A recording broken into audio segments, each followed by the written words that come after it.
Big game to kick off tonight's coverage. Boy, oh boy. Southeast Select taking on the Originator Clash of the Titans here in SimWorld Hoops. DJ Wagner, Trey Turner, head-to-head battle. Game with some big implications for who might be the best team as the race to one is coming up on us quick. We're about to tip off, and you've got my own good self, E Lava, behind the mic, joined once again by Big Bob, and let's tip this thing off. Yeah, it is obviously a great matchup tonight. I just think across the board, I guess they line up pretty well outside of the fact that Southeast Select has 37 8'12" guys on their team. That's not how you want to start the game, by leaving Trey Turner wide open. No, perhaps not. Perhaps not. Well, man, Victoria Gauss is going to take on that trio of 6'10" interior players. Yeah, if anybody's going to, it's probably going to be him. Loftus with the smart move there, backing out when he's up against one of them monsters. Also a pretty good move to get it in the hands of that man. Is none other than DJ Wagner on the board, gets Originators on the board. I expect to see necessarily Turner and Wagner matching up a lot one-on-one out here as Kadarius Loftus drives inside but can't get the bucket to go. I'm sorry, not Kadarius Loftus. Excuse me. Keandre Baldridge. Yep. Kamari Ward with the foul. Kadarius Stack Jr. I'm sorry, Bob. I'm sorry about out there listening. I get so confused by all of these 6'10", 16-year-olds that Southeast can throw out there at you. But this one happens to be Kadarius Stack Jr., 6'10", 210-pounder out of Rocky Mount, North Carolina. He's the rebounder for Southeast, averaging a little bit more than 9 a game. Not a prolific offensive threat, as really none of these bigs for Southeast are prolific scorers, at least yet in their careers. And his free throw there is no good. But for a Southeast team that prides itself and really centers itself around defense, Darius Stack, along with Keandre Baldridge, and third of the 6'10s, Manasseh Warnick, big contributors on that front. Absolutely. I don't think the Originators want to see this all night. If you didn't notice, Kamari Ward and Ogauskas switched defenders there. And one, that left Trey Turner wide open at the top of the key, but you do not want Kamari Ward matching up against any of these 6'10 guys. Ooh, well, on the other end, there is the OG big man, Victoras Ilgauskas, long Lithuanian with the dunk. Ties things up. Ooh, that was I seen a little bit of a backcourt there. They didn't call that. Well, it almost looked like Gabe Pope stepped out of bounds, too. No call there.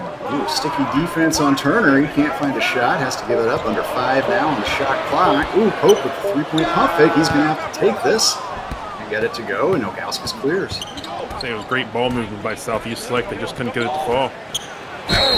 More good ball movement, this time on the Originators side. And Trey Turner has to foul. That is going to send Kamari Ward to the line. Ward, 6'3", 180-pound, 16-year-old out of Jacksonville. Averaging 7.1 a contest so far this season for Coach Alyssa Dodge and her Originators. Yeah, you always like to see the 7-footers making those nice little passes inside. I think Ilgauskas has a big future. On last night's broadcast, Bob, we talked about trying to come up with a top 5 of SimWorld Hoops bigs, and there are just a lot of choices out there. Too many to choose from. Too many. Tyson Simpson, arguably, being the top of the class, but Ilgauskas, Angelos Mullins, Nick Hugo, who we saw last night. There are a plethora of skilled big men this year in the SimWorld Hoops game. Absolutely. You pick. There's a big for everything. You want a defensive big, you got your Derek Longs. Oof. Well, you can't leave that man that open. No. Trey Turner. Trey recently announced he is going to be taking his talents to Tennessee. And DJ Wagner, future Kentucky Wildcat, drives inside and gets a bucket over a good defender in Gabe Pope. But Bob, I'm looking forward to seeing some SEC battles between Turner's Tennessee Volunteers and Wagner as a Wildcat next year, at least for 1 year. I don't know how long these guys will be in college. Yeah, 1 year. That's probably 6. Oh, look at him, Gauskas. Man, can he run the floor for a 270-pound 7-footer? You got to give credit to Snyder there for that pass. Another, he's big himself, Tyrone Snyder. Showing some guard-like skills there to pick out his front-court teammate. Oh, deep three from Trey. That one's off. Yeah, but that just is barely off. Oh my. Well, tight game, but the Originators are winning the dunk contest so far. Tyrone Snyder getting in on the action there, and they got a 5-point advantage now. And the Originators need to figure out how to defend this screen game because it is killing them with Trey Turner. That's a long shot there. Wow. Didn't know necessarily that Keandre Baldridge had that kind of range in his game, but he has hit 8 threes on the season. Yeah, he hit one in the last game too. He's expanding his repertoire, averaging 7.8, fairly modest, but he's the highest scoring of the Southeast big men. And here they come. Stack has it this time. Gives it up to Baldridge. Ooh, Gabe Pope with a tough drive inside. Can't get it to fall. Stack comes up with it. Can't put it back up and in, however. I don't know if you want to be known as the 6'10" guy that got defended by Loftus and couldn't score on him. No, that's probably not something you put on your resume. Behind the back pass there from Loftus. You like that? And Mari Ward able to turn it into a dunk. I don't necessarily think that anybody expected the Originators to be as active inside the paint today on offense. Well, Brad Lee, coach Southeast, before the game said that he thought he was going to have to win this game with defense, which is Southeast's calling card. But so far, the Originators have managed to get some easy looks inside.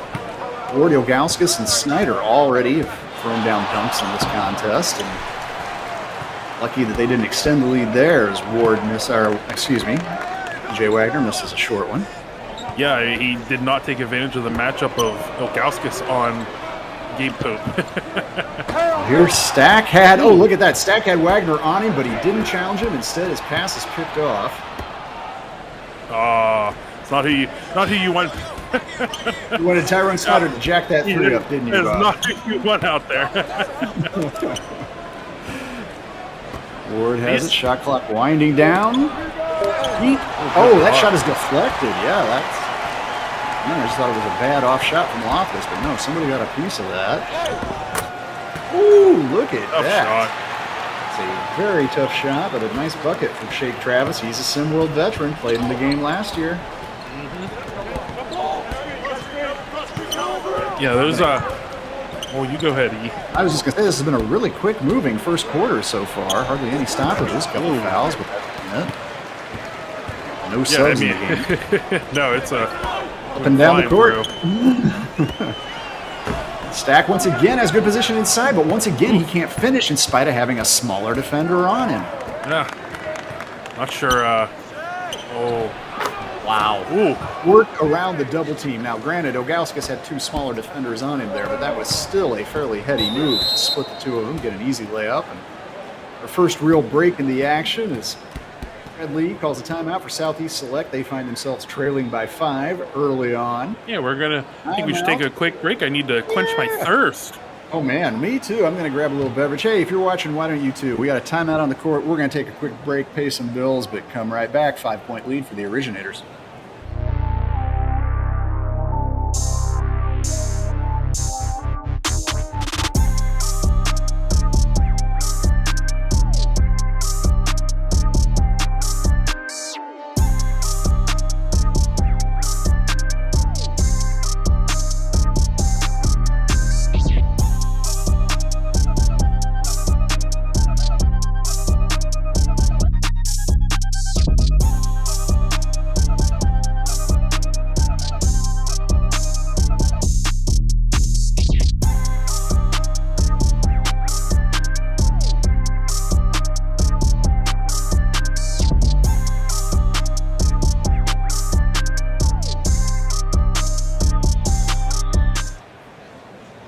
Coach is getting a chance to talk things over, make a few subs here during the break. And while we have a few seconds left in this timeout, want to remind everybody that you can catch SimWorld TV, all the action, on our YouTube channel.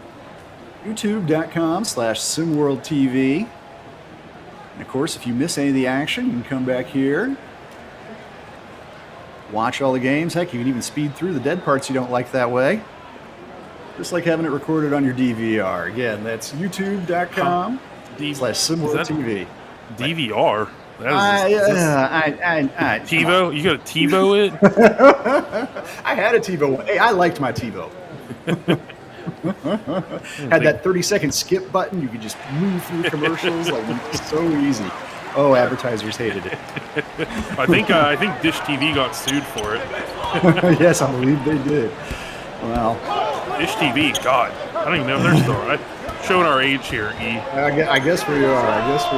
Terrell Pearson in the game, and he is showing his confidence. Grains of 3 off the bench. Terrell Pearson, I've said this before. It reminds me of talking about old-time players. We're already making our old references, so why not? Wagner jumps through and plays it and dunks it through. But Vinny the Microwave Johnson, a key part of some Detroit Pistons title-winning teams back in the day, just a spark plug off the bench. Terrell Pearson puts me in mind to him, and he's got the ball out top of the key right now, picking up a screen from Nasser Warnick also pushed into the game. Oh, Pearson's going to try to take it, rolls off the rim, but he is fouled by Snyder, going to go to the line. Snyder is shocked.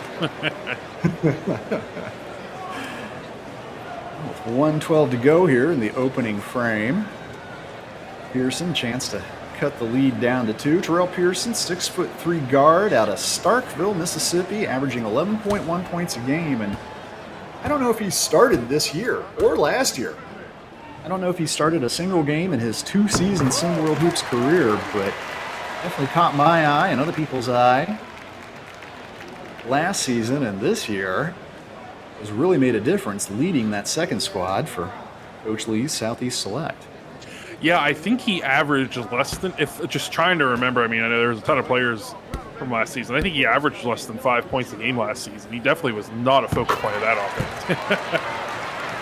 He's risen up to 53rd ranked overall in the SimWorld rankings, so not hiding his light under a bushel anymore. Terrell Pearson getting some notice, and he's pulled this into a one-possession game. Maverick Jackson Jones can't get his little lay in to go down when it clears. Coco Bryce, nice pass to Baldridge. He's got Snyder on him. Can he? Oh, Snyder with the rejection.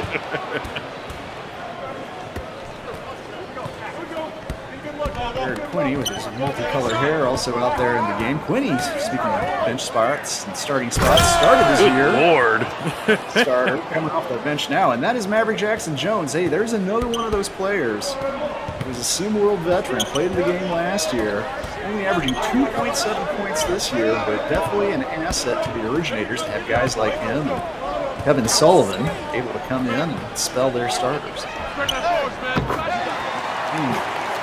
Three-point shooting is starting to heat up now, and this time it's Justin Solomon getting into the action. He's only shooting 39% from the field this year, but Kansas 17-3 of the season right there. Jackson Jones is feeling aggressive. Can't get that shot to go. Final seconds. Baldridge pulls up but can't hit. Originators still maintaining a 1-point advantage as we come to the end of the first quarter. We have a good game on our hands here. Don't go anywhere. We are going to come right back with more second quarter action when we return on SimWorld TV. Welcome home. Mom, Dad, this is Cindy. Cindy, yes. So nice to meet both of you. Nice to meet you finally. Travis has told us so much about you. All good things, I hope. Yes, of course. Good. Please, Thank welcome. you. Oh, Mom, no. Dad, this is Shannon. Oh, hi. Shannon? And this is Aaron. Hey, cutie. That is Jessica. Jenny, Sarah, Megan, Hi. Nicole, Elizabeth. Acts. Use in moderation.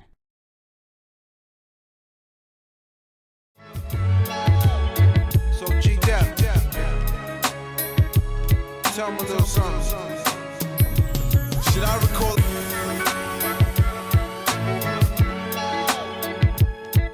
Yeah. Y'all know how I go down, right?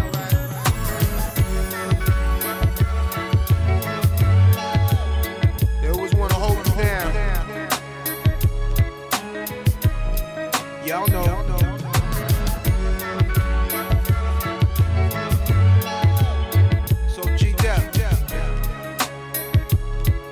little something. Should I recall?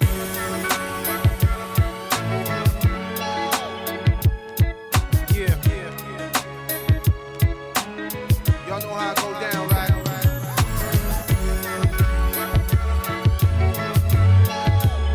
They always want to hold you down.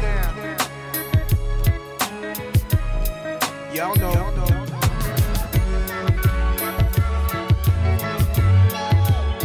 So G-Dep, tell me a little something. Should I recall?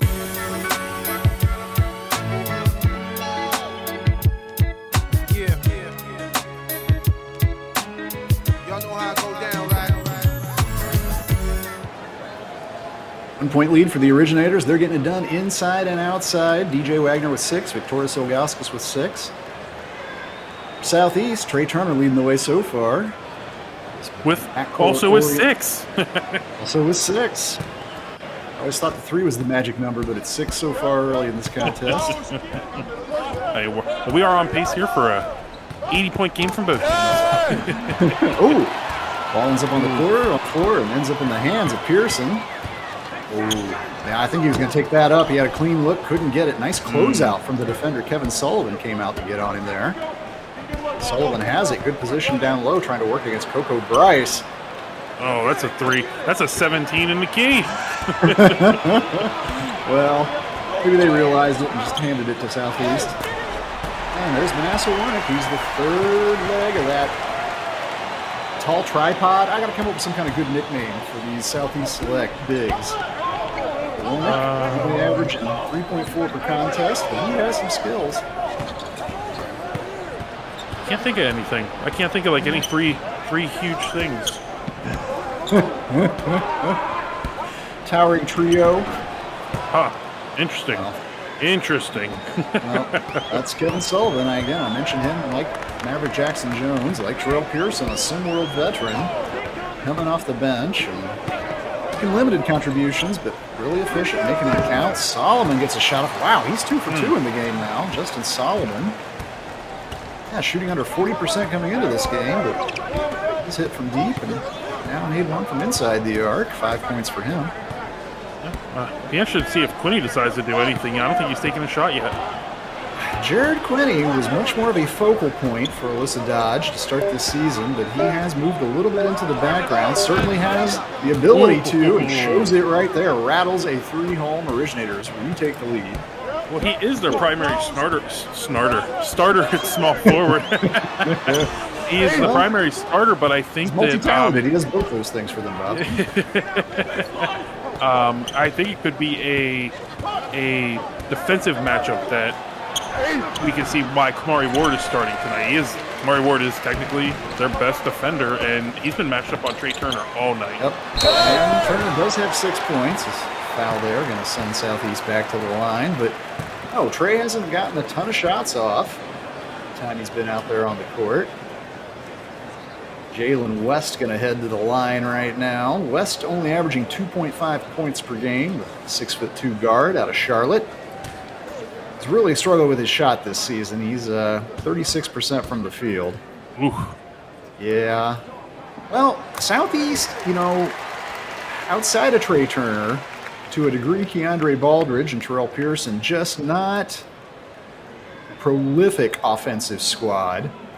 In fact, currently, they have no less than 4 of the 10 players on their roster who are shooting below this version of the Mendoza line, below 400. I mean, when you play defense the way that they do, you don't necessarily need it, but it can always come back and bite you. You see what happened with Lone Star Basketball Club. Great defensive team, and H-Town Hoopers do. Great defensive teams, but if they can't get something going on offense, it really shoots them in the foot.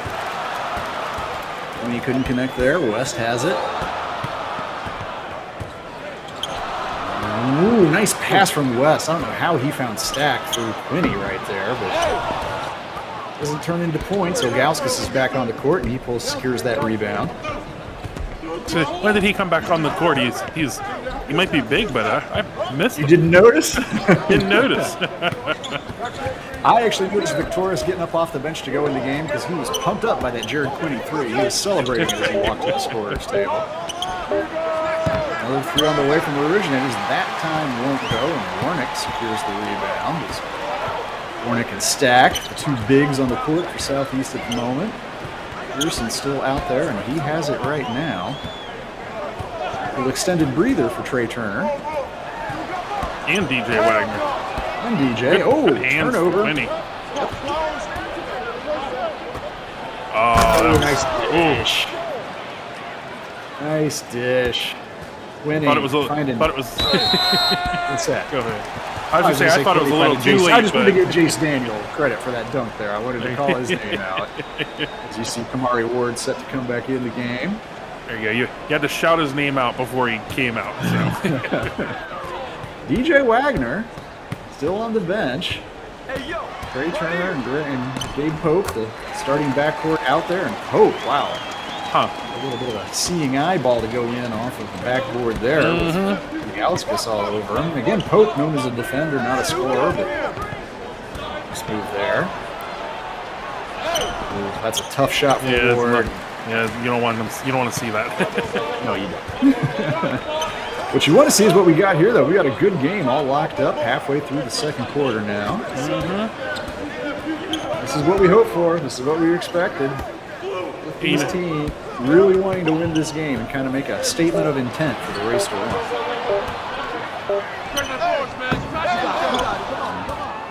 Yeah, no. Won't go there. I said that it looked like both teams were going to be hitting 80, and after the second quarter, I'm not so sure anymore.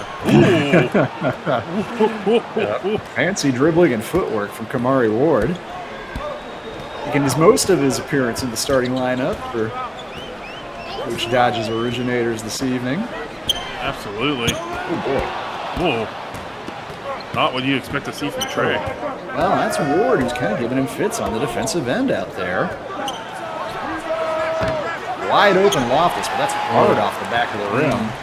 That's, you know, wow, that last 20-second sequence or whatever, you don't normally see Trey Turner and Kadarius Loftus, the 2 best three-point shooters in this game. Yeah. It's as badly as that. Not at all. That. Well, Trey's not shy about pulling up. He connects. That's just a 2, however.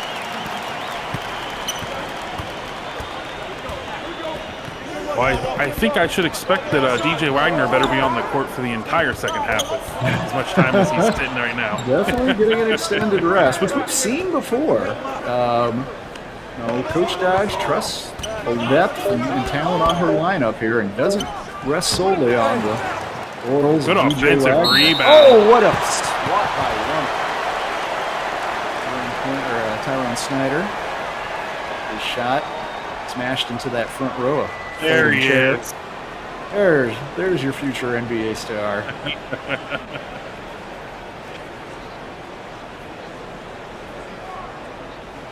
Wagner, of course, an NBA legacy. Grandfather being Milt, and father being Dewan. Both definitely had their moments in the sun in this game. Quite a pedigree he brings to it. Yeah, He's but I wide think he open might. for 3. And nails it. I think he's going to have the better career, though. I think it's safe to assume that that's what's going to happen. Just like Bronny better than LeBron. Absolutely not. I just wanted to rile you up, Bob. You know, I guess my true feelings showed up right there because typically I would say anybody's going to be better than LeBron, but I just kind of defended him. So something happened. Must have a change of heart.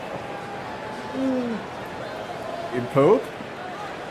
Attacks right there and is rewarded with a trip to the line. Foul on Ogauskas. Pope from Puerto Rico, Mayaguez. 17-year-old 6'2" point guard. Possible future LSU Tiger. Recruited heavily by them. Hey, he could be in the SEC too. Everybody in the pool. Everybody in the SEC next season. Who knows? Hey, they pay the best, I heard. Well, you can actually even do that legally these days, so. Nails both. You know, I really feel like we need to see a lot more from Loftus tonight if the Originators want to kind of create some separation here. He just really, this is that wide open shot earlier. It's a heartbreaker.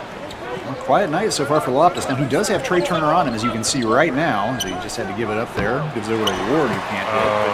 But Turner, a very good defender, maybe even an underrated defender. As good as he is on offense, people don't pay attention to that aspect of his game at times. But even Loftus fits so far in this one.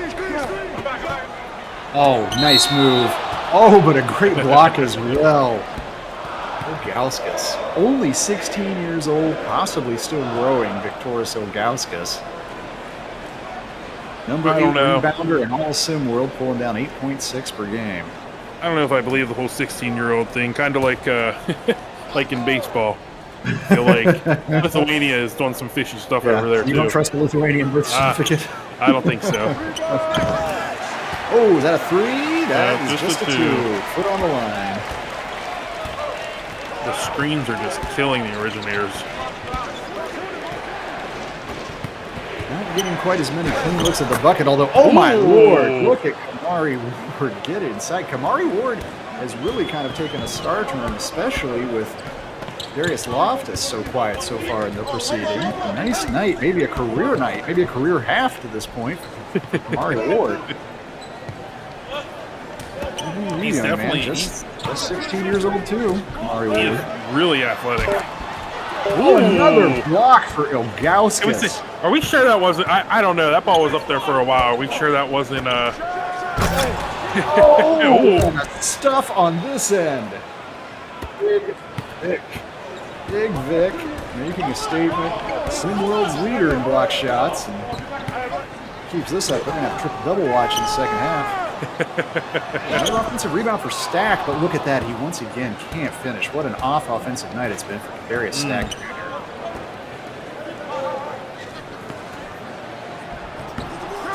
Tough shot. Yeah. Both able to secure the rebound. Once again, that's Loftus. Not finding anything, and half-court heave won't go. Originators still up by 3 as we go to the break. This game, I think, has absolutely lived up to the billing, at least so far, Bob. We've got the big men battling down low. We got an intriguing DJ Wagner versus Trey Turner situation developing. But right now, the home squad up by 3. Any trends? What are your thoughts on what we might expect to see the second half here? I mean, I expect more of the same, but I think the Originators have a little bit more firepower, but the defense on Trey Turner just has not been there. And if you let him get heated up in the second half, good night. Now the backcourt of Gabe Pope and Trey Turner doing a pretty good job containing Wagner and certainly Loftus to this point. But the other battle we highlighted as you're watching some Ilgauskas dunks there. Torres definitely winning the battle of the big men so far. He's been a big reason why Originators able to jump out to a 3-point lead here with his 8 points and 4 rebounds. There you see Trey with 10 leading all scorers. We're going to take another quick break, but come right back. Second half when we return to SimWorld TV.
All right, we are back. Second half just to get underway.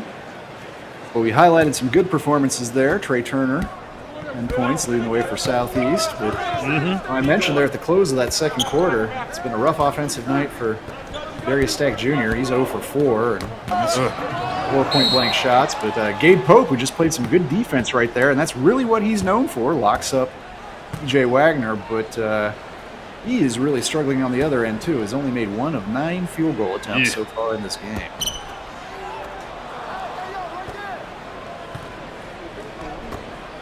Ooh, that was a good sketchy mismatch. pass. Mismatch there, but taken away. Bad pass by Snyder.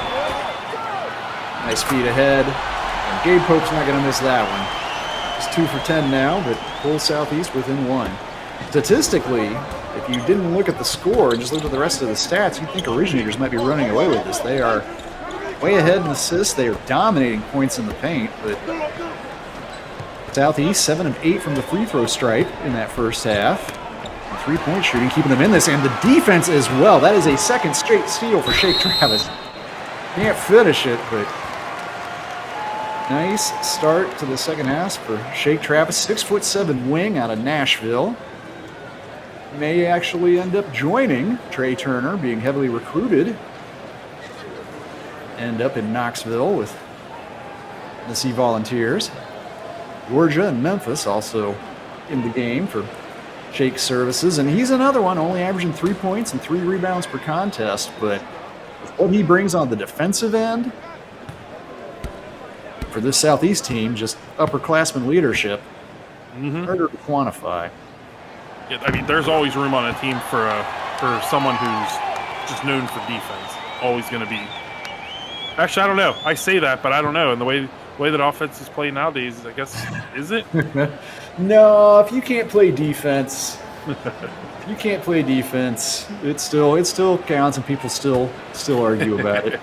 Yeah, actually, while we're watching Shake take the second free throw here, I saw an interesting discussion over the other day of pick between better, sort of all-time player, Kevin Garnett, Dirk Nowitzki. And before I give away anything, Bob, would you have a preference between those two?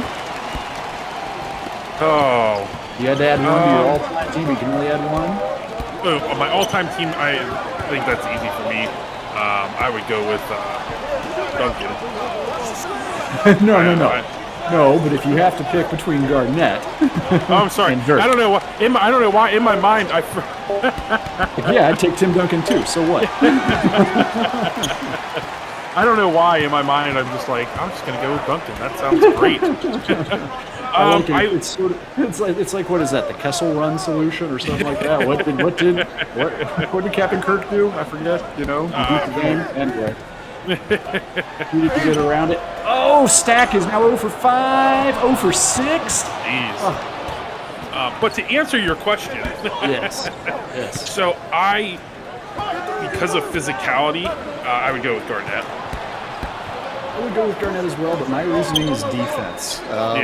Dirk is a better offensive player over the course of his career. Absolutely, he is over Garnett. Ooh, there's a tough-looking three and bounces hard off. But Dirk was a C-level defender at best. In fact, his early years in the league, I remember the joke was call him Irk because there's no D in Dirk, but there's a lot of D in Ilgauskas. Is there a D in there somewhere? I don't know. I'll have to look. There's a lot of letters in the name.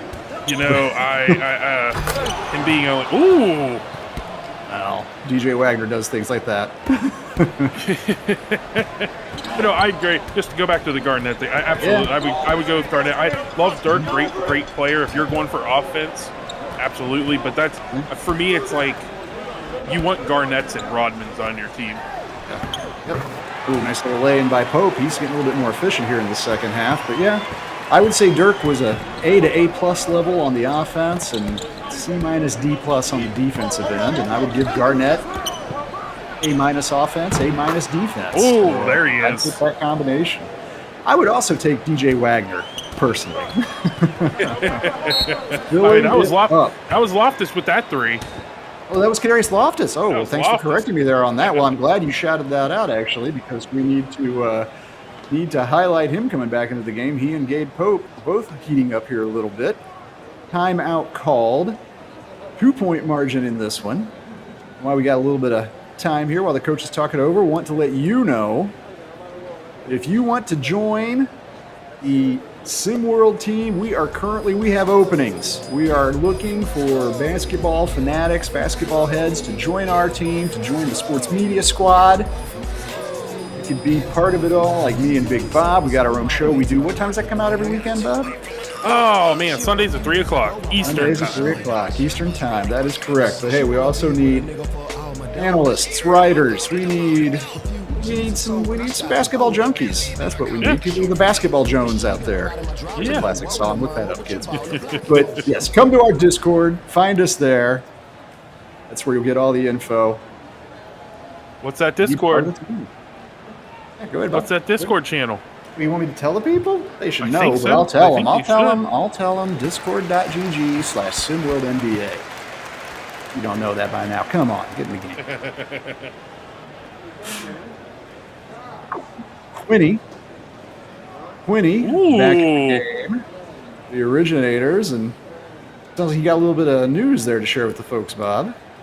Oh, yeah, I heard that Arthur Lattimore is going to be a guest on the post-up after this game. Arthur Lattimore, another one of these incredibly talented bigs in the SimWorld game. Where does he fit in the top 5, top 10 discussion? I don't even know, but I know he's going to be on the post-up. Oh, Coco. man. I should Coco. Nice move there, Coco Price. That didn't seem like Wagner really knew what he was doing on that play. Coco Bryce from the UK, the Londoner. Oh boy, look at that. Bryce played good defense there too on DJ. It just doesn't matter. DJ just wanted to remind everybody who he was real quick. And he's D'ing up Bryce as well now.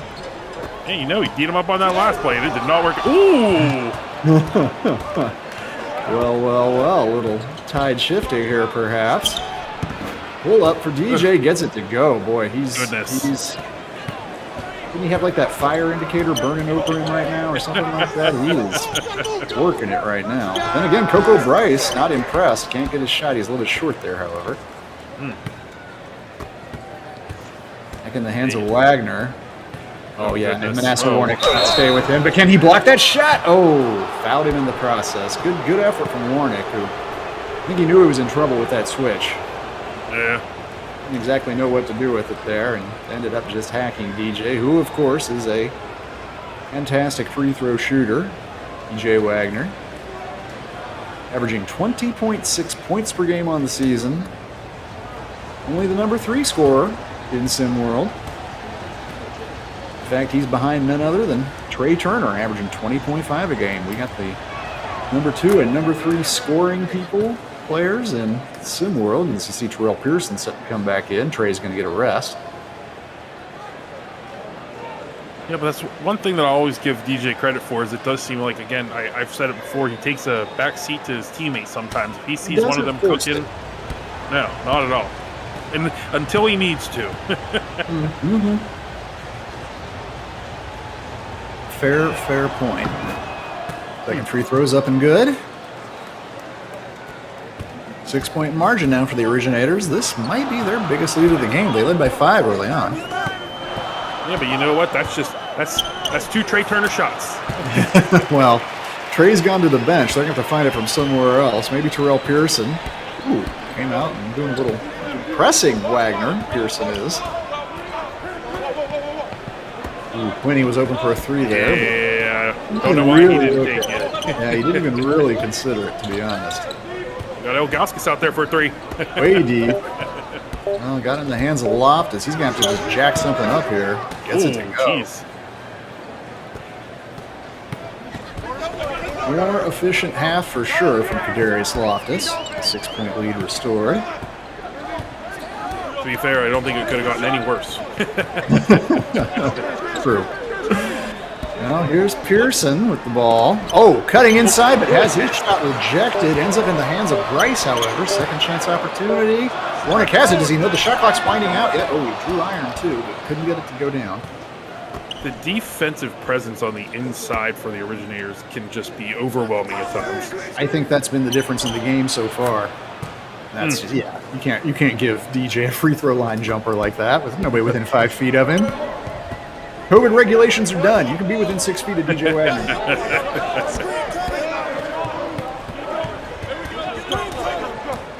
Pearson once again shakes his defender, gets inside, and dunks over Ilgauskas, picking up his second foul. Torres perplexed at that call, but what a move from Terrell Pearson. Yeah, I didn't really see him in a position to foul, but you know what? Sometimes it's just the littlest things. Pearson needs to cut the lead down to 5 with free throw attempt and bonus. And he does. Timeout called by the Originators, Coach Dodge. Talk things over, maybe wants to get Ilgauskas out of the game, having picked up that second foul. We'll find out when we come back. Quick break in the action here, but don't go anywhere. We're going to be back at the Abigail Sea Pride compound to continue action in this rival matchup.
Five-point lead for the Originators, and DJ Wagner, the credit, he has racked up 19 points. He has taken control in the second quarter in particular. 8 of 12 from the field overall, and he has the ball here.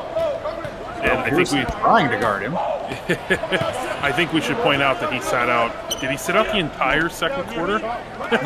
Except for like the last minute? Not necessarily the whole thing, but a lot of it. He has not been out there the whole game.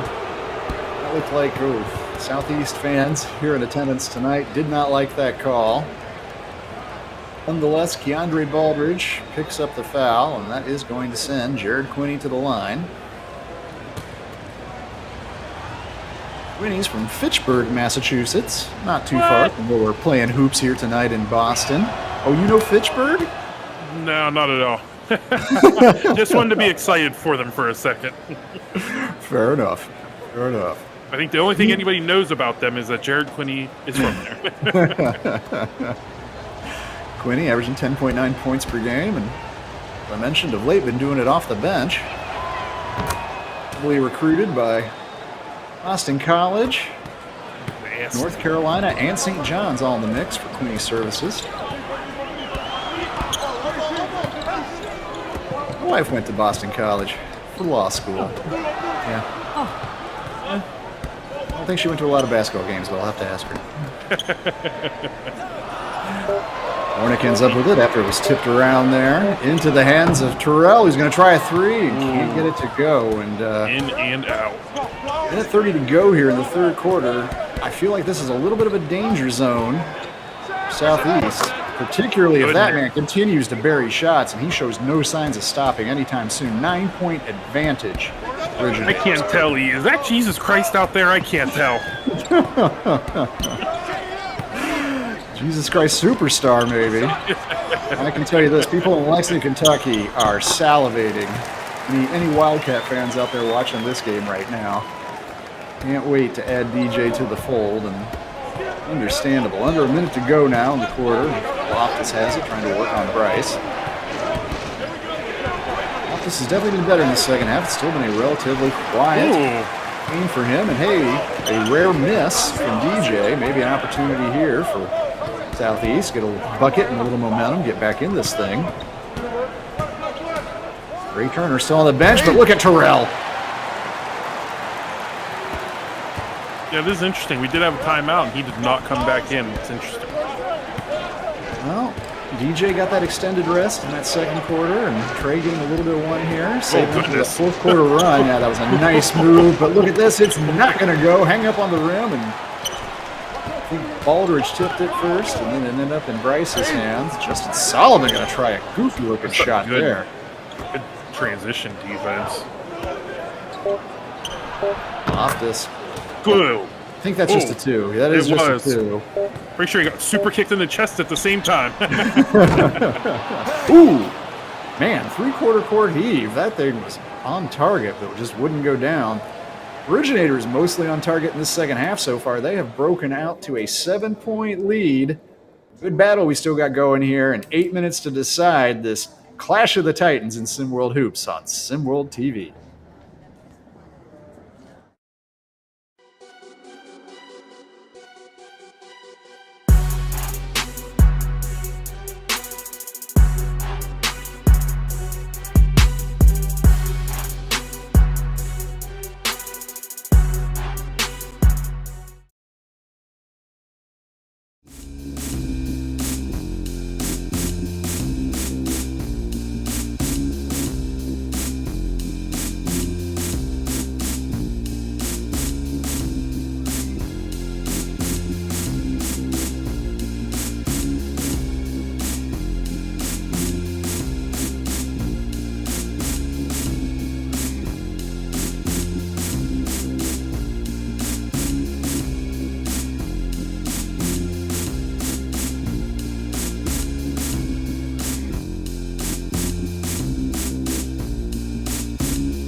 Originators up by 7.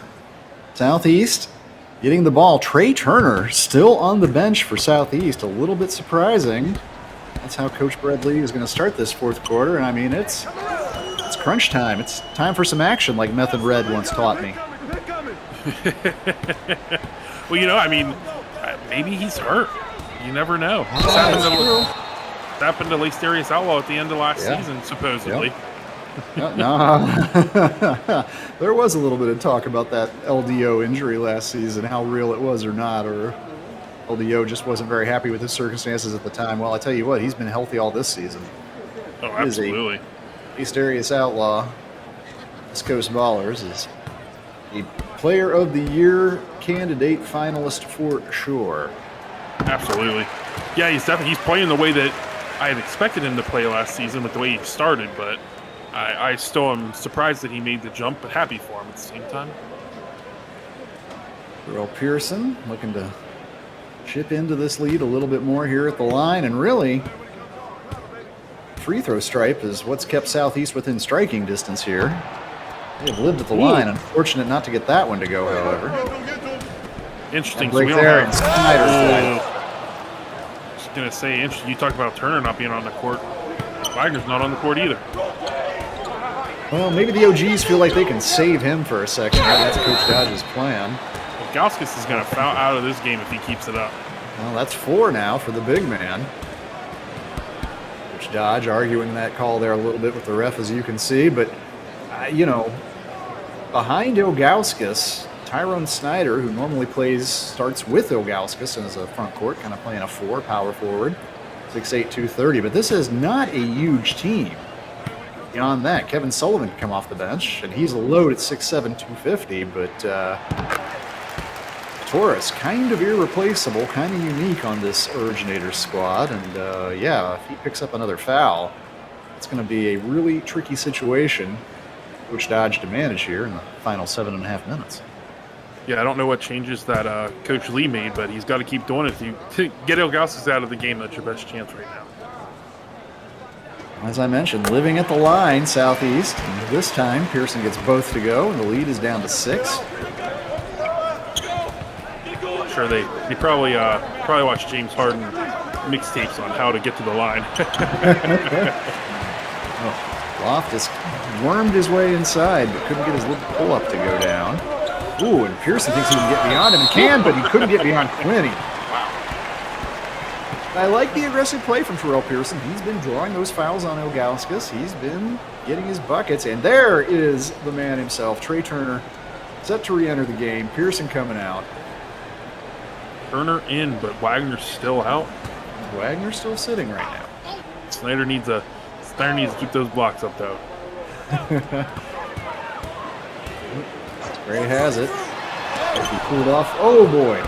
Good defense. Snyder did exactly as requested there, Bob. He just ate that Turner shot for lunch. I mean, that thing down like a quarter pounder. Wow. Here's Kadarius Stack. Most up on double-digit rebound Stack, but just 1 point in the game. He's yet to make a shot from the field. Travis tries to go behind the back on Quinney. Can't get around him, and Quinney picks his pocket. He's not somebody that you think of when you think of defense, but he has put on some good defensive performances this season. Yeah, he's played well tonight, too. Pass inside. Nice finish, too, from Ilgauskas. I mean, didn't get that in a position to, just go up and dunk it, but he managed. I mean, he's 7'1". He's always in position to go up and dunk it. Well, Trey Turner's going to go to the line now, and Alyssa Dodge getting pretty frustrated with all these fouls being called. That's a third. Mari Ward. Yeah, Trey's pretty automatic. Let's see what he does with these. And while he's getting set up, let's also remind everybody out there that we got more games coming up on SimWorld TV tonight. This is just the first. 2 more on the schedule. Indy Stripes and Bay Area Breakers are next game coming up, and then we're going to end things. Heartland Zombie Stars hosting Asia Pacific, a little domestic versus international clash to top off the evening. Cherry on top of a good basketball night. Still no Wagner out there. DJ continue to get a rest. He's got 21 points, game high. Darius Loftus, centerpiece of the offense with DJ sitting, and he gets that one to go. Still loads of time, but Southeast has not been able to get any closer than 6 for quite some time. Oof. That would have been deep. And the double team instantly comes to Trey, too. That's interesting to see. 30 feet out there, and they're still hammering him. Understandably. Oh, this is Shake going to have to try a 3 and drains it. Wow. Wow. Impressive shot right there. And, Shake Travis, not necessarily thought of as a prolific three-point shooter. That's just his 5th made 3 of the year. No better time, though. No better time. Getting a stop here would be timely for Southeast as well. Shot clock under 5. Quinney has it. Ooh. Clutch.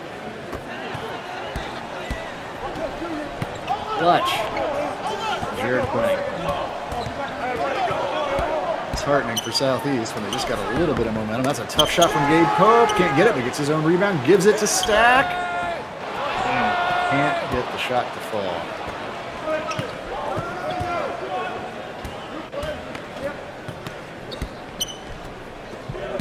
Quinney has it again. Gives up to Ward, who fights inside on Turner. Can't get his little layup attempt to go down. Really rushing it a little bit. Andrew Baldridge has the ball. It's been a really quiet night from him. He hit a 3 earlier, but hasn't done a lot more notable than that. Jake Travis going to try to go inside. Could hit that 3 a minute ago, but couldn't get the 4-footer to go down. Oh, Loftus. Nice dish inside. Nice finish from Victoris.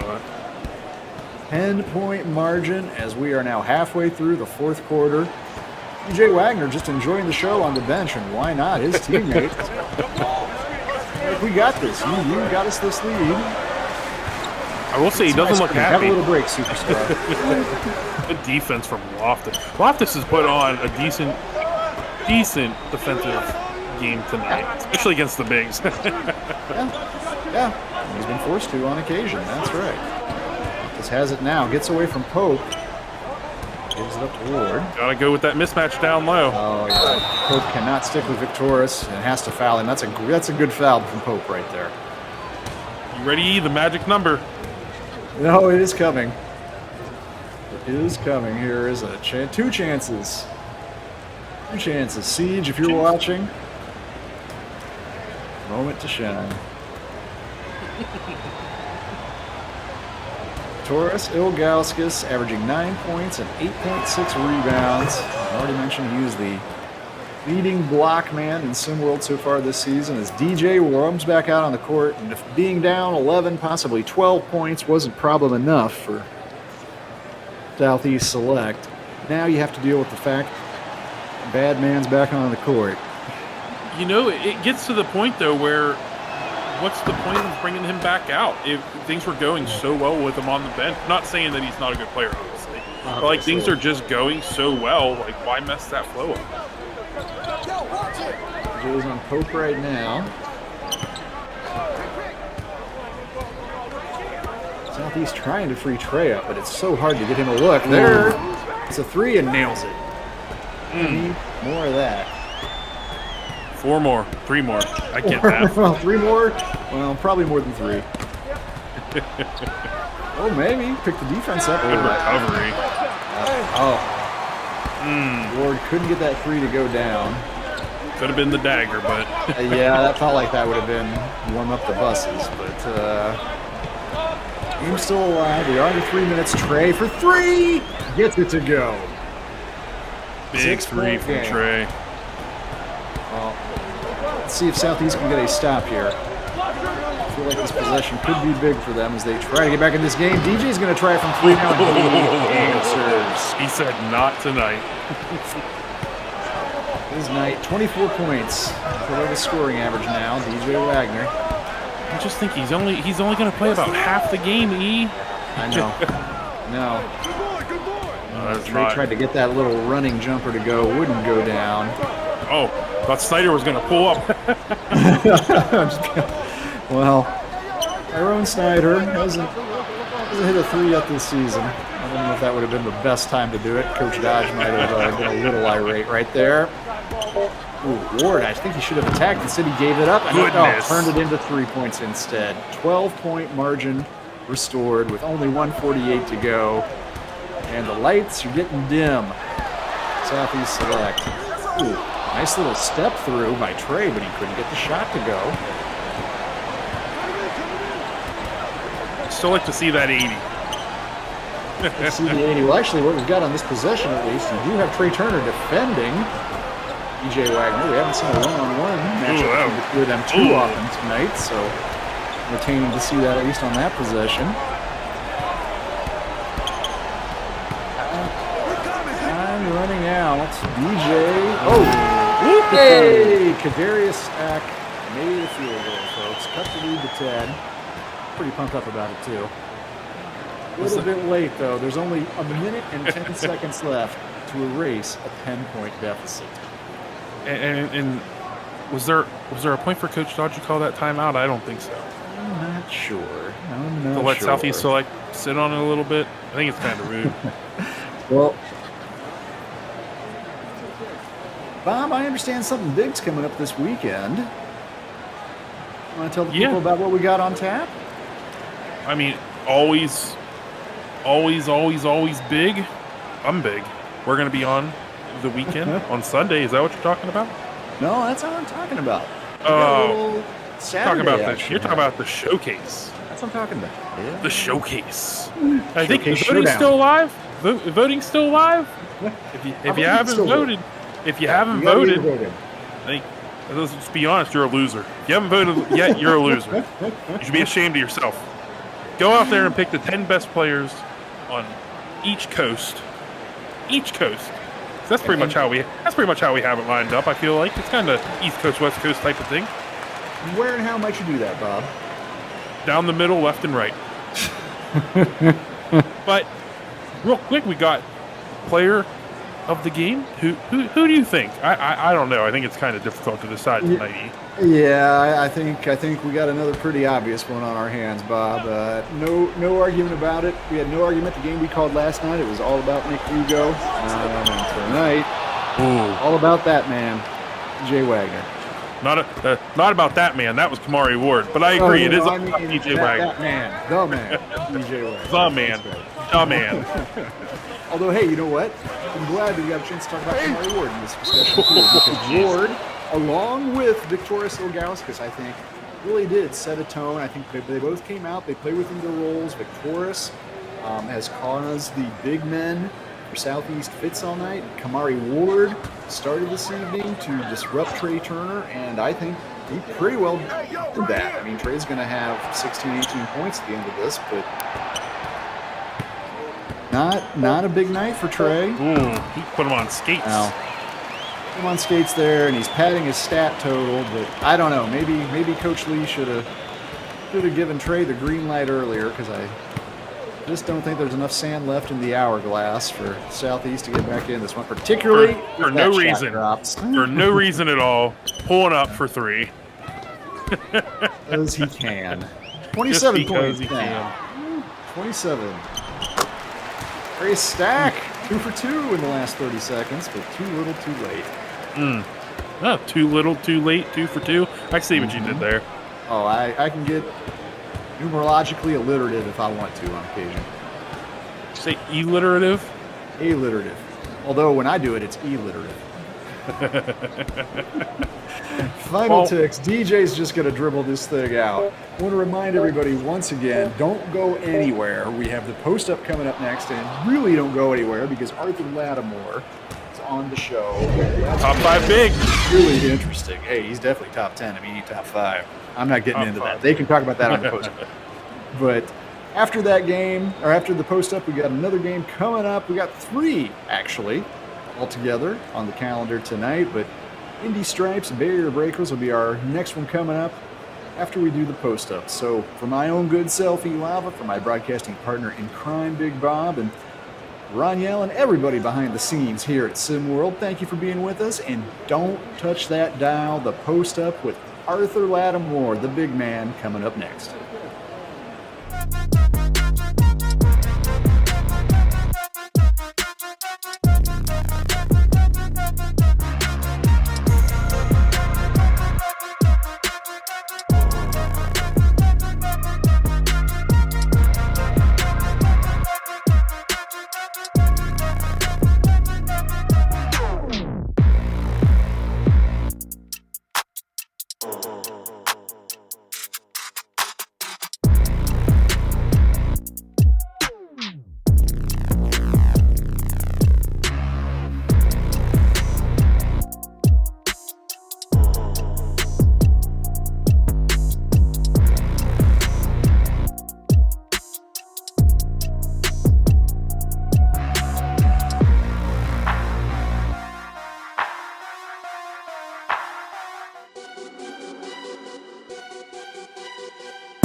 Hey, yo!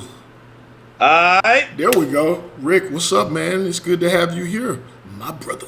Hey, it's good to be back, baby. It's good to be back. It's time to talk some hoops. Hey. The race to 1 is getting down. Some people finna go on vacation. Others is just getting started. Hey. Speaking of vacation, you're just coming back from run, right? And you can say, you know, if you want to let the people know where you were vacationing to, but more importantly, did you drink the water? I'll say that I drank everything. Oh, boy. Hello, Lights and Water. Just came back from Mexico. I spent a little time out there in Mexico, seeing some Latinas. We had some good times. We had some great times. And we had some fantastic times. Coach Bellardi, I see why you left, brother. I see why you left the States. I see why you went to Latin America. I love it. I may not come back next time. I hear you. Look, Memphis, though. Memphis, Tennessee, Southeast Select out there taking on the Originators and not getting it done. They are sliding. I don't know, man. I don't know if if we really want to call it a slide like that. And look, I think I'm looking at some bad stats here. They're 4-1 in their last 5, 1-game win streak after they got bounced here recently, but now they've lost again. I don't know the last time they've lost 2 of their last 3. I ask the same kind of question all the time, man. Was this more of an indictment on Southeast Select, or was this more of a, man, look at the OGs? Now, the OGs legit. I think the OGs, in my opinion, is the most complete team. They're not without flaws, but they have the smallest warts of all teams in Sim World. They are the number 1 team to beat in both conferences. The OGs are legit. All right, man. Anything particular you saw in this game that you were just like, you know, you were taken away by? Let's take a look. Let's get a rundown here. Trey Turner put up 21, 7 of 15. Some good defense was played on him, kept him pretty much in check, but 21. Terrell Pearson always goes and gets a bucket, not the most efficient. Got to the free throw line 7 times. Gabe Pope, 3 for 13. Defensively, did he get it done?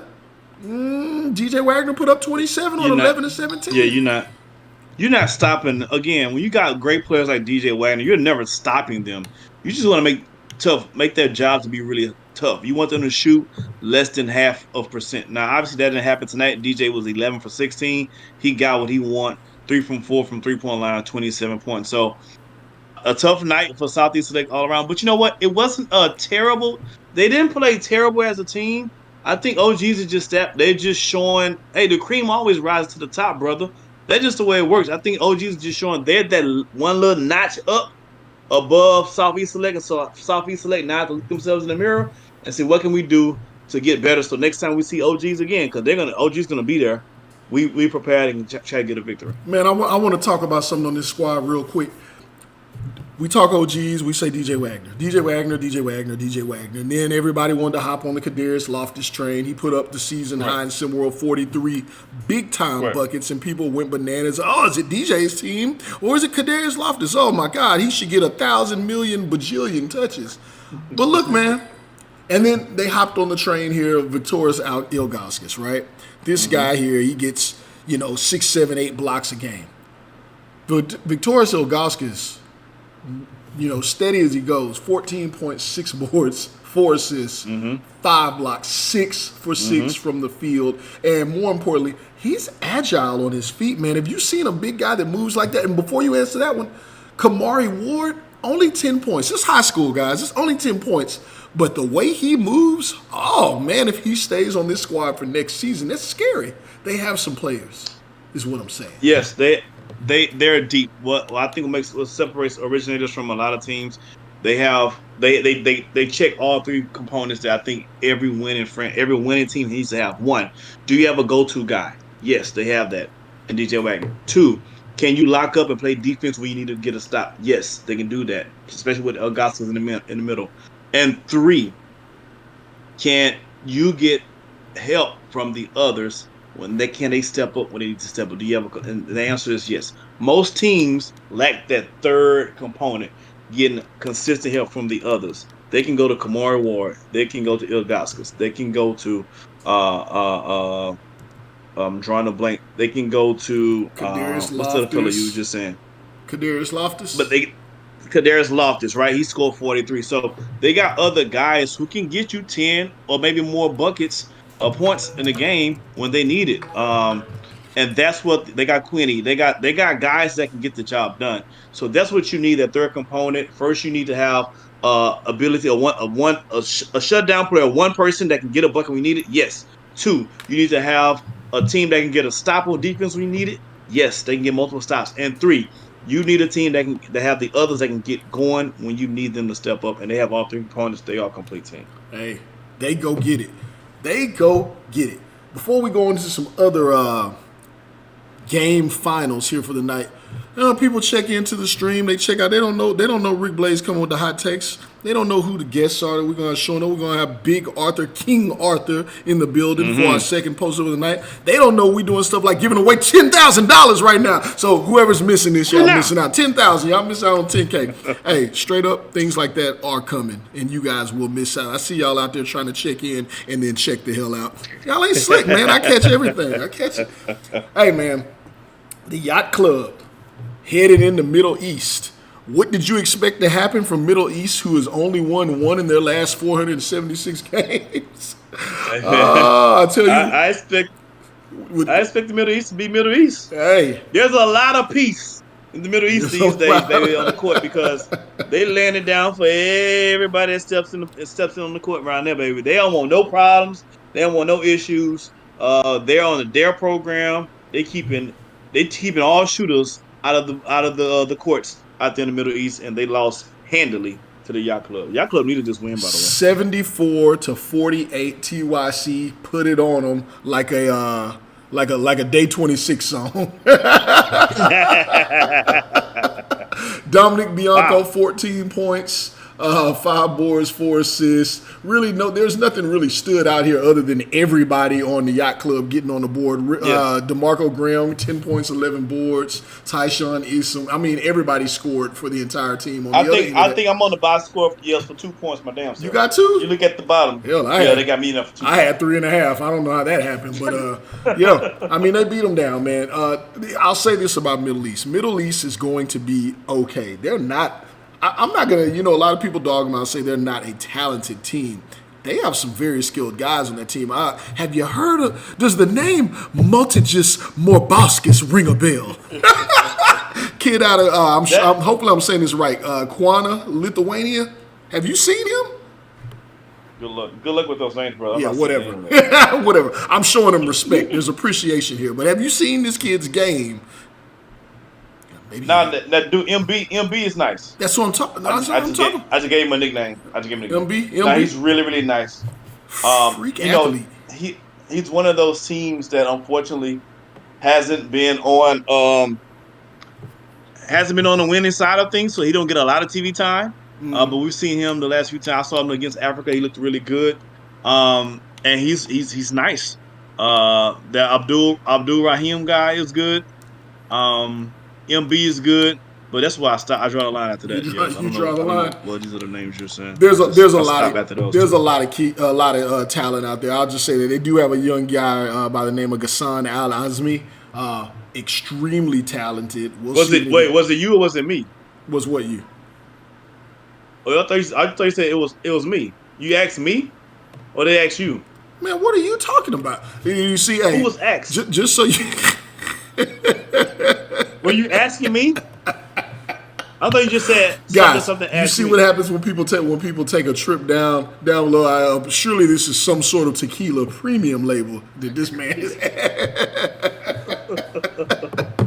Rick Blaze. What was the last thing you said, Yels? Ghassan Al Azmi. Are you kidding? Also, you were asking me. Oh my God. No, his name is Azmi. I thought you were saying ask me. I'm looking at the graphic on the screen. I was trying to ask you, Rick, about asking Rick, me. The graphic on the screen is asking about 3 in the key. We done moved on, man. You are out of control. Indy Stripes, Bay Area coming up next. Bay Area is heading into the, shall we say, tumultuous home turf of the Indy Stripes. They've had a lot going on. I'm not going to get all into it, but there's been a lot going on. They need this win more than just for a record and standing sake. So your 3 in the key, man, without us getting into the drama because they've provided more than enough on their own, what are the 3 things you're looking for in this game other than for people to keep their mouths closed? You talking about on both sides or just for Indy? Yeah, just period. The 3 keys you're looking for here. And hurry up, man. They about to call that looking for. Yeah. Just really quick, if you're Indy, I'm gonna get more specific. If you're Indy, you have to buckle down and you have to give a care about defense. Tonight, if you're the coach, you tell them, hey, exert all your energy on defense because if we can't slow these guys down, we don't have a shot either way it goes. So you have to do that. 2, for Indy, you got to hit the 3-ball tonight. It's very important to hit the 3-ball tonight because you need those extra points for sure. And the third thing above all those things, get on your knees and pray. You need a lot of prayer tonight. So I think it's gonna be a slaughter. I think it's gonna be a slaughterhouse. You need a lot of prayer. So I think the Indy's house is gonna be on fire if they lose tonight. Inside and outside, the whole stripes is just going to implode. They're gonna become the Indy squares after tonight if they lose. Interesting. All right. Well, I mean, I don't think anybody's going to argue with it. There's a lot going on in that city, on that team, that organization, in that locker room. I think they're going to come out fired up. I'm rooting for them. I'm rooting for them. I hope they fight to stay in the game. I hope they fight physically. I hope they fight themselves. Whatever you need to do, pick up this dub. And I'm rooting for them, man. I am rooting for them. Speaking of fighting, Chris Brown versus Usher. In case none of y'all, run it. No. So when you were talking about this a little earlier, actually, you know I have opinions on this, but what I do think people forget here, you talk about Chris Brown versus Usher. That did already happen about a month and a half ago. Chris Brown gave him a couple 2-pieces right outside the bus. Maybe you're not aware of that. The verses went down, and there was one winner, sir. Well, I mean, from the music standpoint, I'm sure. Chris Brown shouldn't be fighting his elders. No, my goodness. What's about 72 right now? Yeah. We're gonna get this versus jumped off. You said in your blazing takes, which was excellent. You said Chris Brown versus Usher. Who wins? I did not realize that you were saying studio session, because I have opinions and they sway either way, man. But you go ahead, get yours in. 'Cause I definitely got something to say. Let's talk. I feel like it's a good matchup. I saw people in the thread talking it would be a wash, Usher for sure. I don't think so. That bothered me. Yeah, like that. You can't like. And let me say this: I own more Usher albums than Chris Brown, so I say that first before I say this. Chris Brown is nowhere near anybody's slouch. Like, let's forget about it. Like, there's no one's watching Chris Brown. Nobody is watching Chris Brown. Forget about it. So I think it's a good matchup. Again, I want to do the verses because in the verses with song, it depends on what songs you choose. That's always the fun part about verses. You know, guys have catalogs, but what songs did you choose and when do you choose to play them? I think that'd be fun for everybody in Cineworld to see. But Chris Brown and Usher's a really good matchup. I take either one of those guys. But in the dancing component, Chris Brown is untouched. Forget about it. No one sees Chris Brown. The man dances like Michael, except he does flips, and Michael don't do flips. So, yeah, I'm with you. I say in a versus, I say that even in a dance off, there's a lot of stuff to consider. I'll say that. The catalog, though, anybody saying Chris Brown ain't got no music, that's just insane. I really don't even know what to say. But you got to go back and do some research. I think his music goes back to like 2008. He can do a verse. He can do a verses just off features. Yeah, He will win. Maybe not Usher. He will beat most people, 99% of people, in the verses if he only does his features. And that's easy. Yeah. Chris Brown though, and Usher, and then on the other side of that, so I sound like I'm marking out, but I have my opinions on Chris Brown. The dude's catalog is great. You turn his music on and say, "Oh man, I have to cut this off." Like, come on, that's not happening. Cut it out. But Usher on the other side of that, his catalog's a little older, it's a little more classic. I think Usher's far more polished. That's why I say in an actual versus, I'm taking Usher. And then furthermore, even in a dance off, I hear what you're saying. Everyone knows Chris Brown's like everybody want to dance like Chris Brown, right? Even if people say, "Man, I'm too cool, I don't dance." You want to dance like Chris Brown. You could dance like Chris Brown, you would. You doing it? You get enough drinks at you with the least amount of company, you doing it, right? So, but Usher's polished, man. He's a pro. He's a pro. His moves are a lot smoother. I like how he gets down. Here's the question though, right? We talking versus, and this is Simworld Hoops. We're gonna bring it back full service. We know Chris Brown's supposed to be a hooper. We've seen him in some pickup games and all of that. Right. But in a game, right? In a legit game, I've never seen Usher play in my life. But do you think Usher can put some buckets up against Chris Brown head to head. No, man, Usher's 4'10". Usher is the smallest dude in the world. Chris Brown is legit 6'1". He's not. Let me say this to all these guys in the sim world. If you never, for a lot of celebrities, especially musicians that you love and adore, they're really, really, really tiny in real life. Really, they just look big on TV. They don't look big. I mean, I don't think anyone. Really, I don't think anyone's ever looking at really tiny, like 5'5" and below tiny. Yes, only a few guys. Only a few guys are actually big, actually have height. Chris Brown's one of the few guys, maybe one of 10, of all entertainers who actually has legit height. If you want to know if someone's tall or not, I'm sure no one ever pays attention to this. Just so you can know how small they are. I was telling the wifey this before. She's like, really? He's that small? I said, yeah, he is. Yes, like you would tower over him, and she's really short. Just look at the mic when it's in their hands. Just so you know, a mic is going to be a standard mic that you're going to have is going to be it's probably going to be about a foot from the top of the mic to the bottom of the mic. So you look at that mic in those guys' hands. You tell me how tall they are.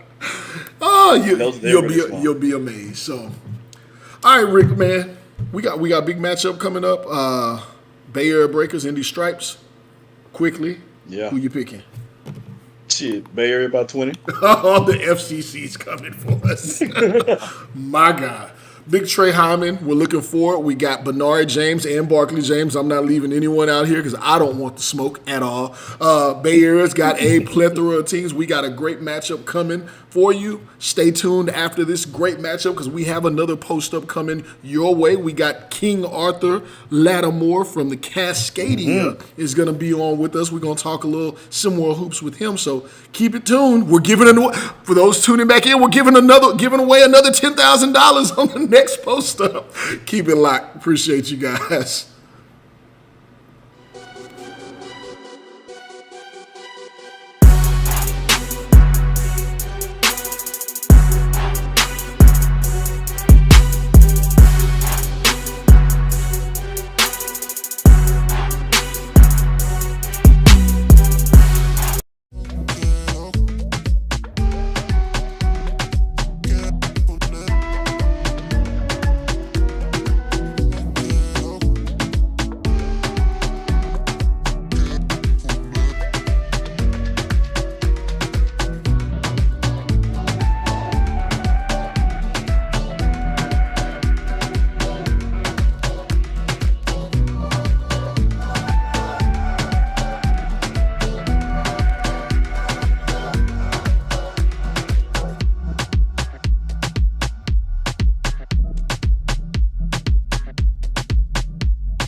Hey folks, we are back. Citadel TV coming at you with the second game of our Thursday triple header.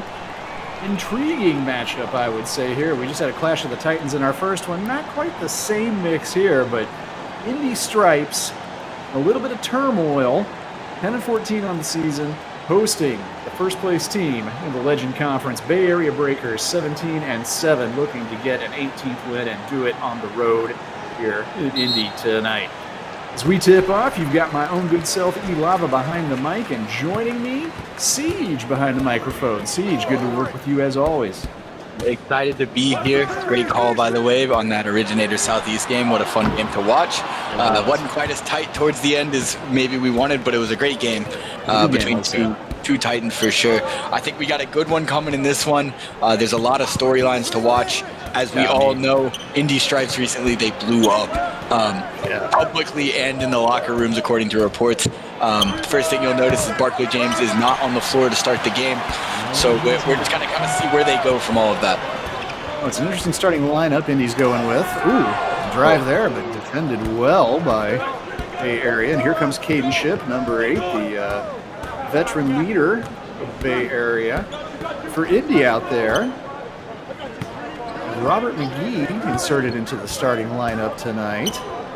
One adjustment, Reza Red out with them into the front court, and both McGee and Red get burned there, and the area on board first, draw first blood.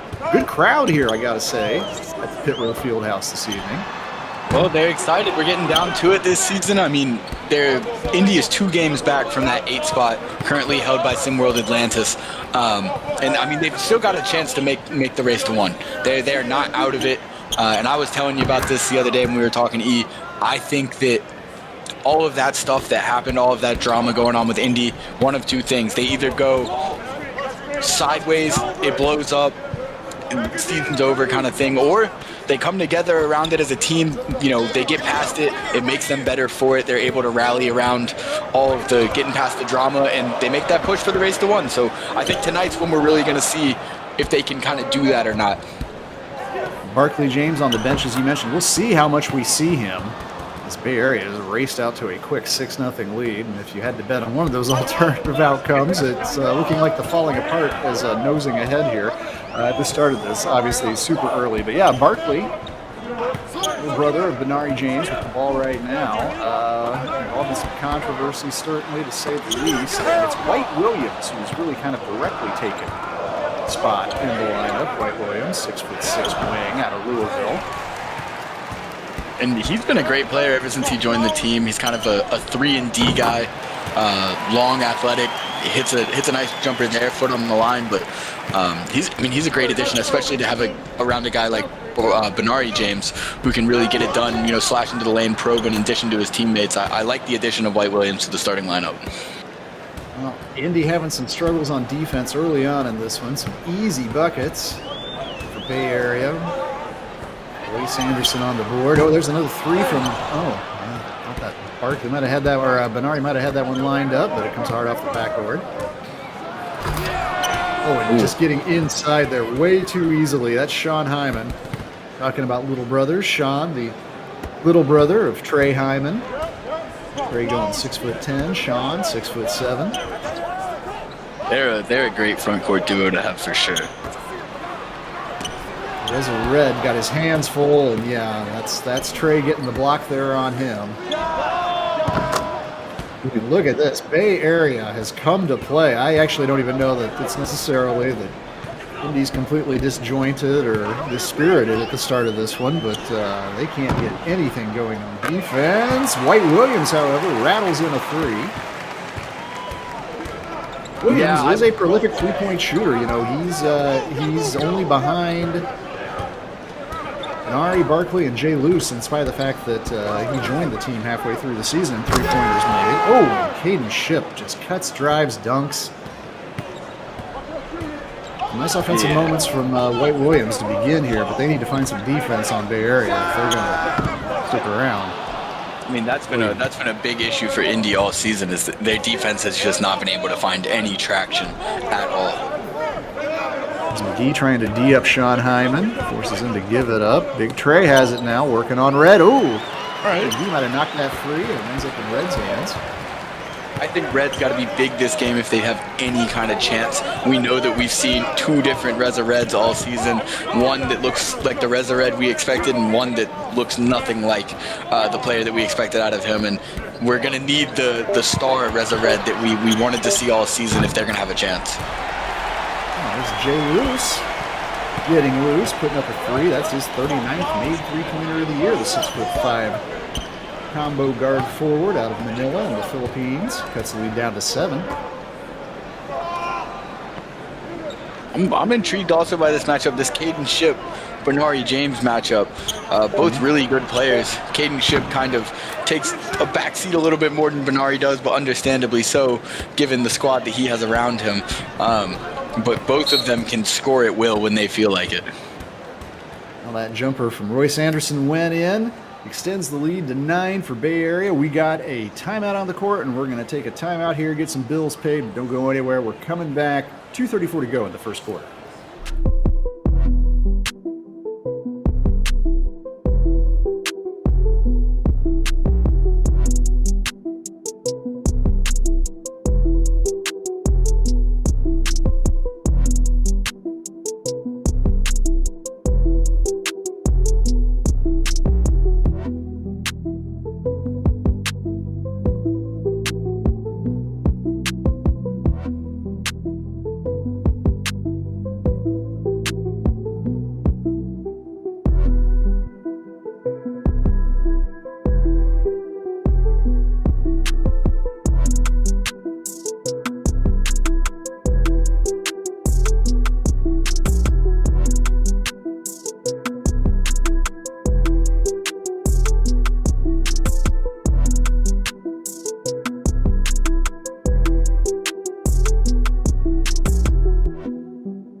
All right, coming back from the break, 9-point advantage for Bay Area.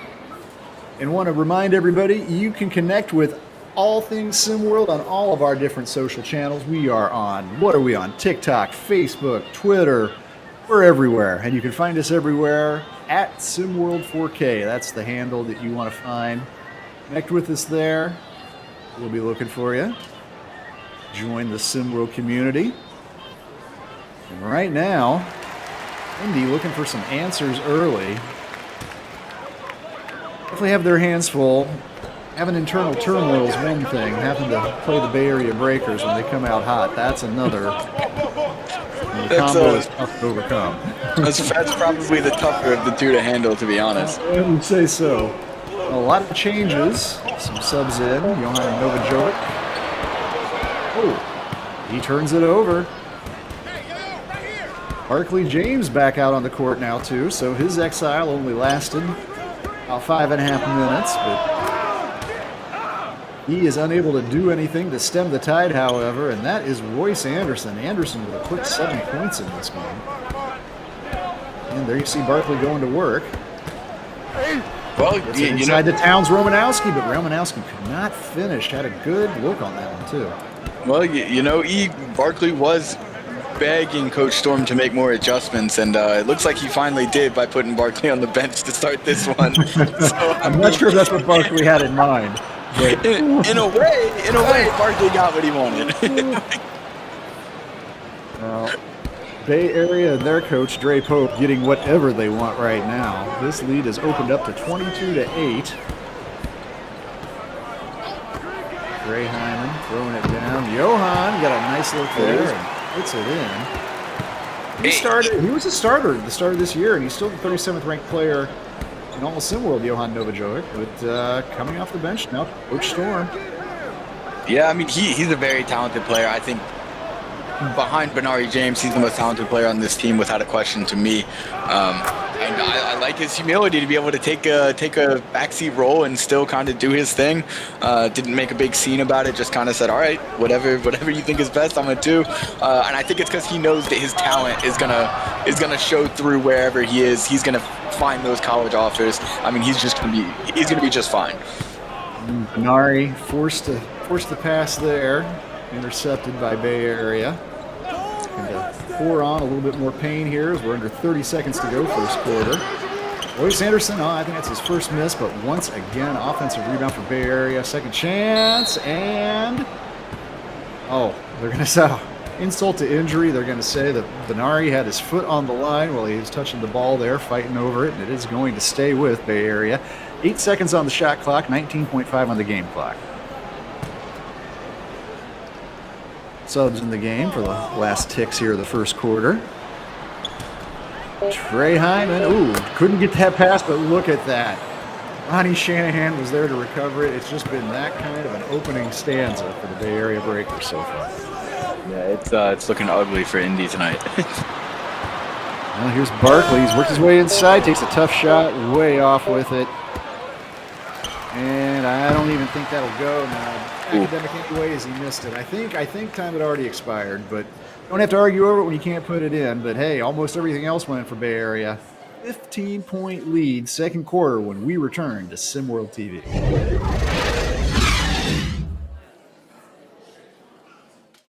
Car's all yours. Thanks. Cars.com's expert reviews made it easy, but... Shouldn't there be more back and forth? You missed the drama, right? Yeah. Maybe this will do the trick. It's a puppy. Not a puppy, a wolf. What now? He's a wolf, and that is its incredibly protective mother. Put the wolf down. You guys good? Yeah, we're good. Yep. Okay.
And we're back after a smothering first quarter by Bay Area. Really locked down on defense and had pretty much everything working on the offensive end. They have a 15-point lead. And this nice turnout tonight, pretty much a packed house here in Indianapolis, state of Indiana, where basketball means a little bit more. It's a religion here, and still turning out in spite of the turmoil, but Jesus, the crowd might empty out by the half if things don't start to turn around here for Coach Javad Storm and the Indy Stripes. Yeah, I'm gonna have to go ahead and grab the package of this red cornbread she always brings me at halftime, just in case she wants to go ahead and catch her flight home. I know she came a long way to watch these games, but I'm sure she'll be able to get me that before she decides to save herself from watching the rest of this. Bay Area once again going on the attack, and what a move. Everything but the finish on that one. Almost had it going. They're just playing with them. Couldn't quite finish it off. You can't looking for a highlight right there. I have a feeling we're going to see them look for a few highlights in this game. This game keeps going this way. Barkley James has his shot rejected. He's still yet to get on the scoreboard.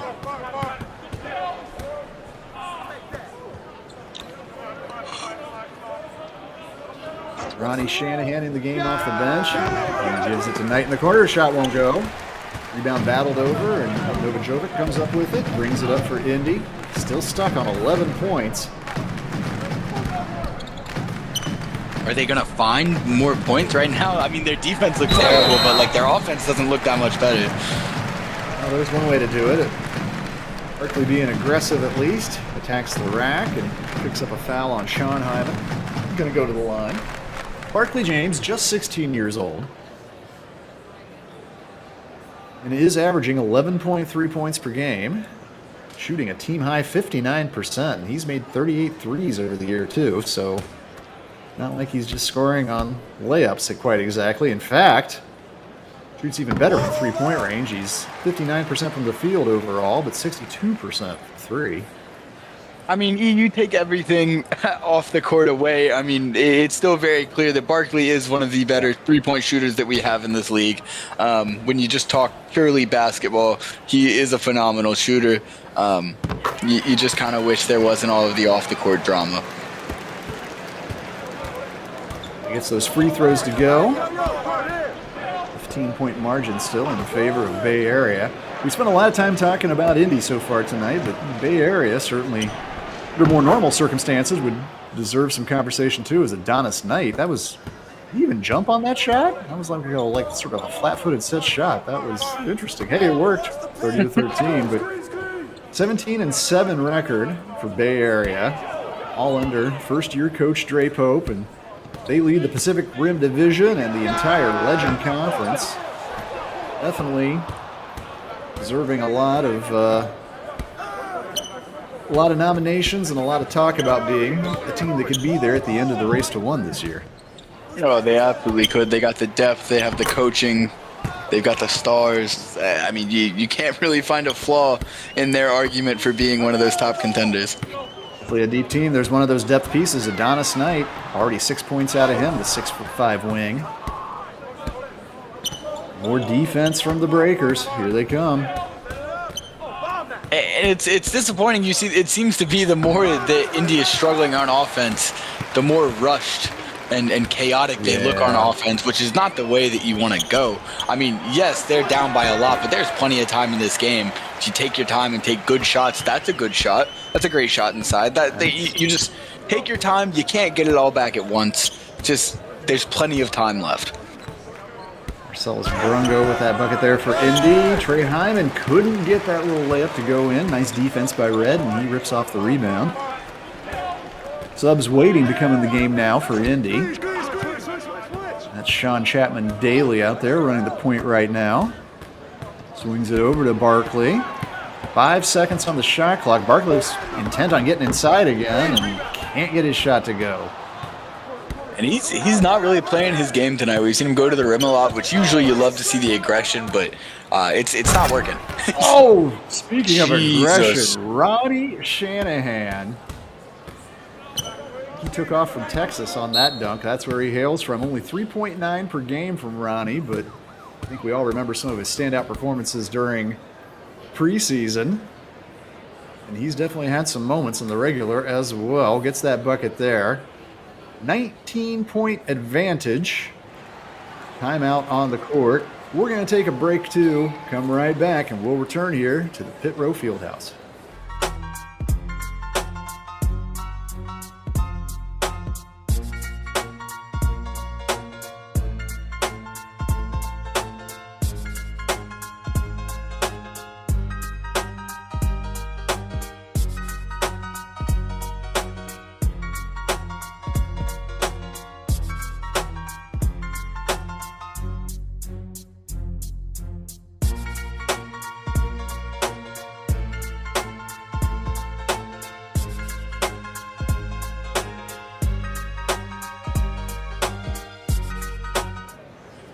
All right, we are back. Coming out of this timeout, though, want to remind everybody we have one more game coming up tonight. It's a triple-header Thursday here at SimWorld. And our final game, we often go to the West Coast for our final game. Time difference at all, it makes sense, but we're keeping it here in the Heartland. We're going to go to Ohio. Heartland Zombie Stars taking on Asia Pacific. Kind of an intriguing battle, I think, actually, between those two squads. Looking forward to that one. And of course, after this game, between games, we've got the post-up once again, and that will be featuring, we talked about this some during our first game, Arthur Lattimore, special guest. So you're definitely going to want to stay tuned in for that. Yeah, Arthur Lattimore is one of my favorite players to watch. It'll be cool to see what he's got to say about whatever it is they decide to talk about on the post-up tonight. Yeah, I'm excited to tune in for that one.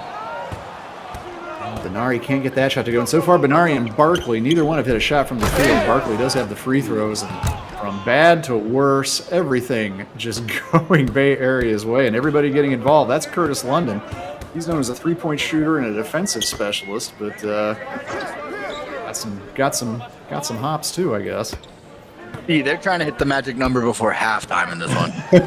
Well, I to credit. Okay, there you go, Reza. Red. Yeah, got good position down there. Nice little turn and bucket over Trey Hyman. And you know what? Reza has fantastic size. He really does. Good use.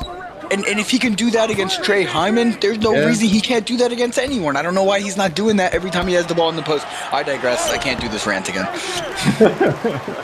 Well, Hyman got switched on to Ship there, and Ship thought he was a little too quick and crafty for him, but shot wouldn't go. Reza rebounds. Ooh, almost lost the ball, but gives it back to McGee. Robert McGee back in the game, too.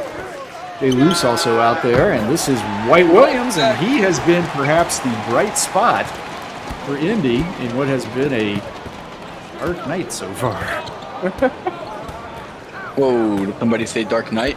I don't think we got... I kind of even knew what it was when I was saying it, and I was like, I'm going to say that. Robert McGee, some off block there, feet ahead to Reza Red, and Hyman has to foul him to prevent the easy bucket.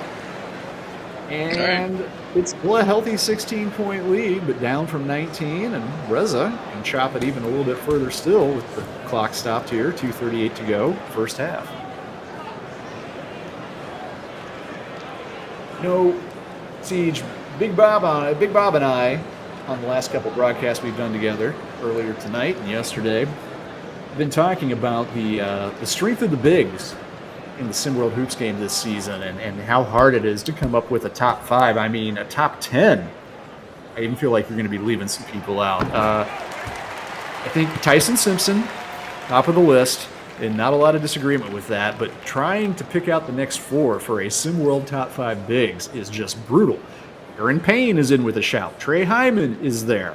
Derek Long is there. Nick Hugo suddenly is there. Arthur Lattimore.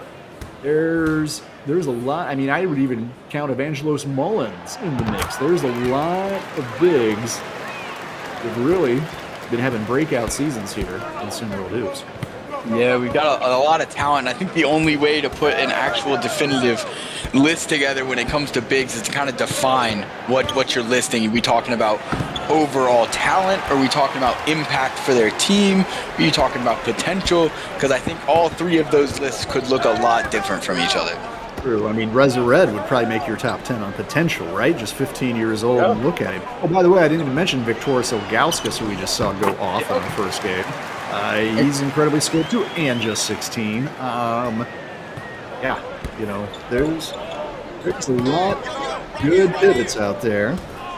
And this game, which once looked like a blowout, has closed to 12. If the Stripes can get a stop here, they can cut it to 10 or even single digits on the next possession. But instead, Ricky O'Neal has other ideas, namely splashing a 3. Well, I mean, that's one thing we know about Indy is their defense isn't always there, but when they turn it on offense, they can score in bunches. So, like I said, there's a lot of time left in this game. It's not even halftime. You can't count them fully out of this one yet. I want to correct something there. I was crediting O'Neal with a 3, but ref said he had a foot on the line. That's just a 2. So lead back up to 14, and it'll be Indy ball coming out of this timeout. While we have a few seconds here, I want to remind everybody that, well, first of all, if you're watching this game and you're not already part of this game, that's just absolutely comical. But if anybody out there is in that category, you got to go to our Discord server. It's discord.gg/SimWorldNBA. It is where all of the chatter, it is where all the controversy happens, it's where all the news drops, where you'll find Siege and myself, Big Bob, everybody else. So please come join us there. Join our community, a very good community. Discord.gg/SimWorldNBA. It's a good time in there. If you're not in there and you're watching the game, like E said, that's silly. I mean, get in there, be a part of it. Come give us your thoughts. Come give us your thoughts. Or join the game. See the game. Be the game. Hey, that's right. That's what you can do. Yeah. Indy Stripes might be looking for some new players soon. We'll see how this works out for them. We wouldn't be surprised. Heck, E, if you want, see the game, be the game, call the game. We got something for everybody right now. Just come join us. That's right. If you have a syrupy, smooth voice like me and Siege, you could even be behind the mic calling these games. That's right. Have you ever wanted to fly on the SimWorld jet? You can do that with us between games. G6.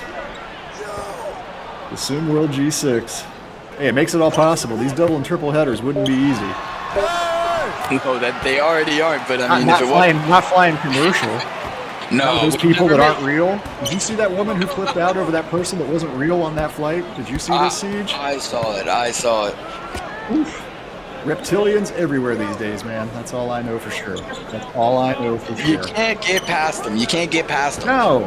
Everywhere I go, it's like I go to the grocery store. Reptilians. There they are. You just have to learn to live with them, you know? You get all the good berries before I do. I hate that. Like these blue strawberries and stuff. That they do. Got that white stuff growing on them already. Anyway, back to action here. And this game, well, it has tightened up. Let's remember that it was 34-15 at one point not too long ago. 19-point advantage for Bay Area, but Indy Stripes have gotten back into this a little bit by turning up the defense. They'd love to get this to 10 or less. Oh, that break there, however, is under 30 seconds to go in the first half. Yeah, I mean, look, Bay Area came out hot. It's only a 12-point game. It's really not out of reach in any way. No. Any way, shape, or form right now. In fact, I mean, Ricky O'Neal. Well, that's not going to play help, tonight. That doesn't help, but no. Indy, no matter what happens here, closing seconds, they've got themselves in a position to at least make a game of this in the second half, and that's what we wanted. But Benari James couldn't hit that shot. It has been a struggle for him and little brother Barkley. Clearly, some of the tensions and frustrations on this squad that we've heard about happening in the locker room have bled over onto the hardwood, at least tonight. Rough opening. Well, or let me put it to you, Siege. Was this a disjointed Stripe squad we saw, or was it a dominant Bay Area Breakers team just imposing their will? Well, I think at the beginning of the game, it was a little bit of both. I'm going to be honest with you. The defense from Indy didn't look great, but the offense from Bay Area looked sensational. So a little bit hard to tell at times, but what I will say, though, is Indy did seem to kind of put it together a little bit more towards the end of that half, and that's why, it's still a sizable lead, but it's not by any means out of hands. We know this Indy team is a team that can score in bunches. I've said it before, and I'll say it again. If they could get a Benari James going tonight, this game is still somewhat within reach for them. Pretty balanced attack from Bay Area. Trey Hyman leading things right now. 6 boards and 6 points. Come right back, second half, when we return to SimWorld TV.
All right, second half. Let's see if Coach Javad Storm of Indy or Dre Pope of Bay Area have made any adjustments. I think it's probably a little bit more incumbent on Coach Storm, trailing by 15, but 2 quarters of basketball to go here. But I think one big problem, well, 26 points is the biggest problem Indy's facing, but only 4 from the James brothers. Combined, Benari and Barkley having a rough night. They've each got 2.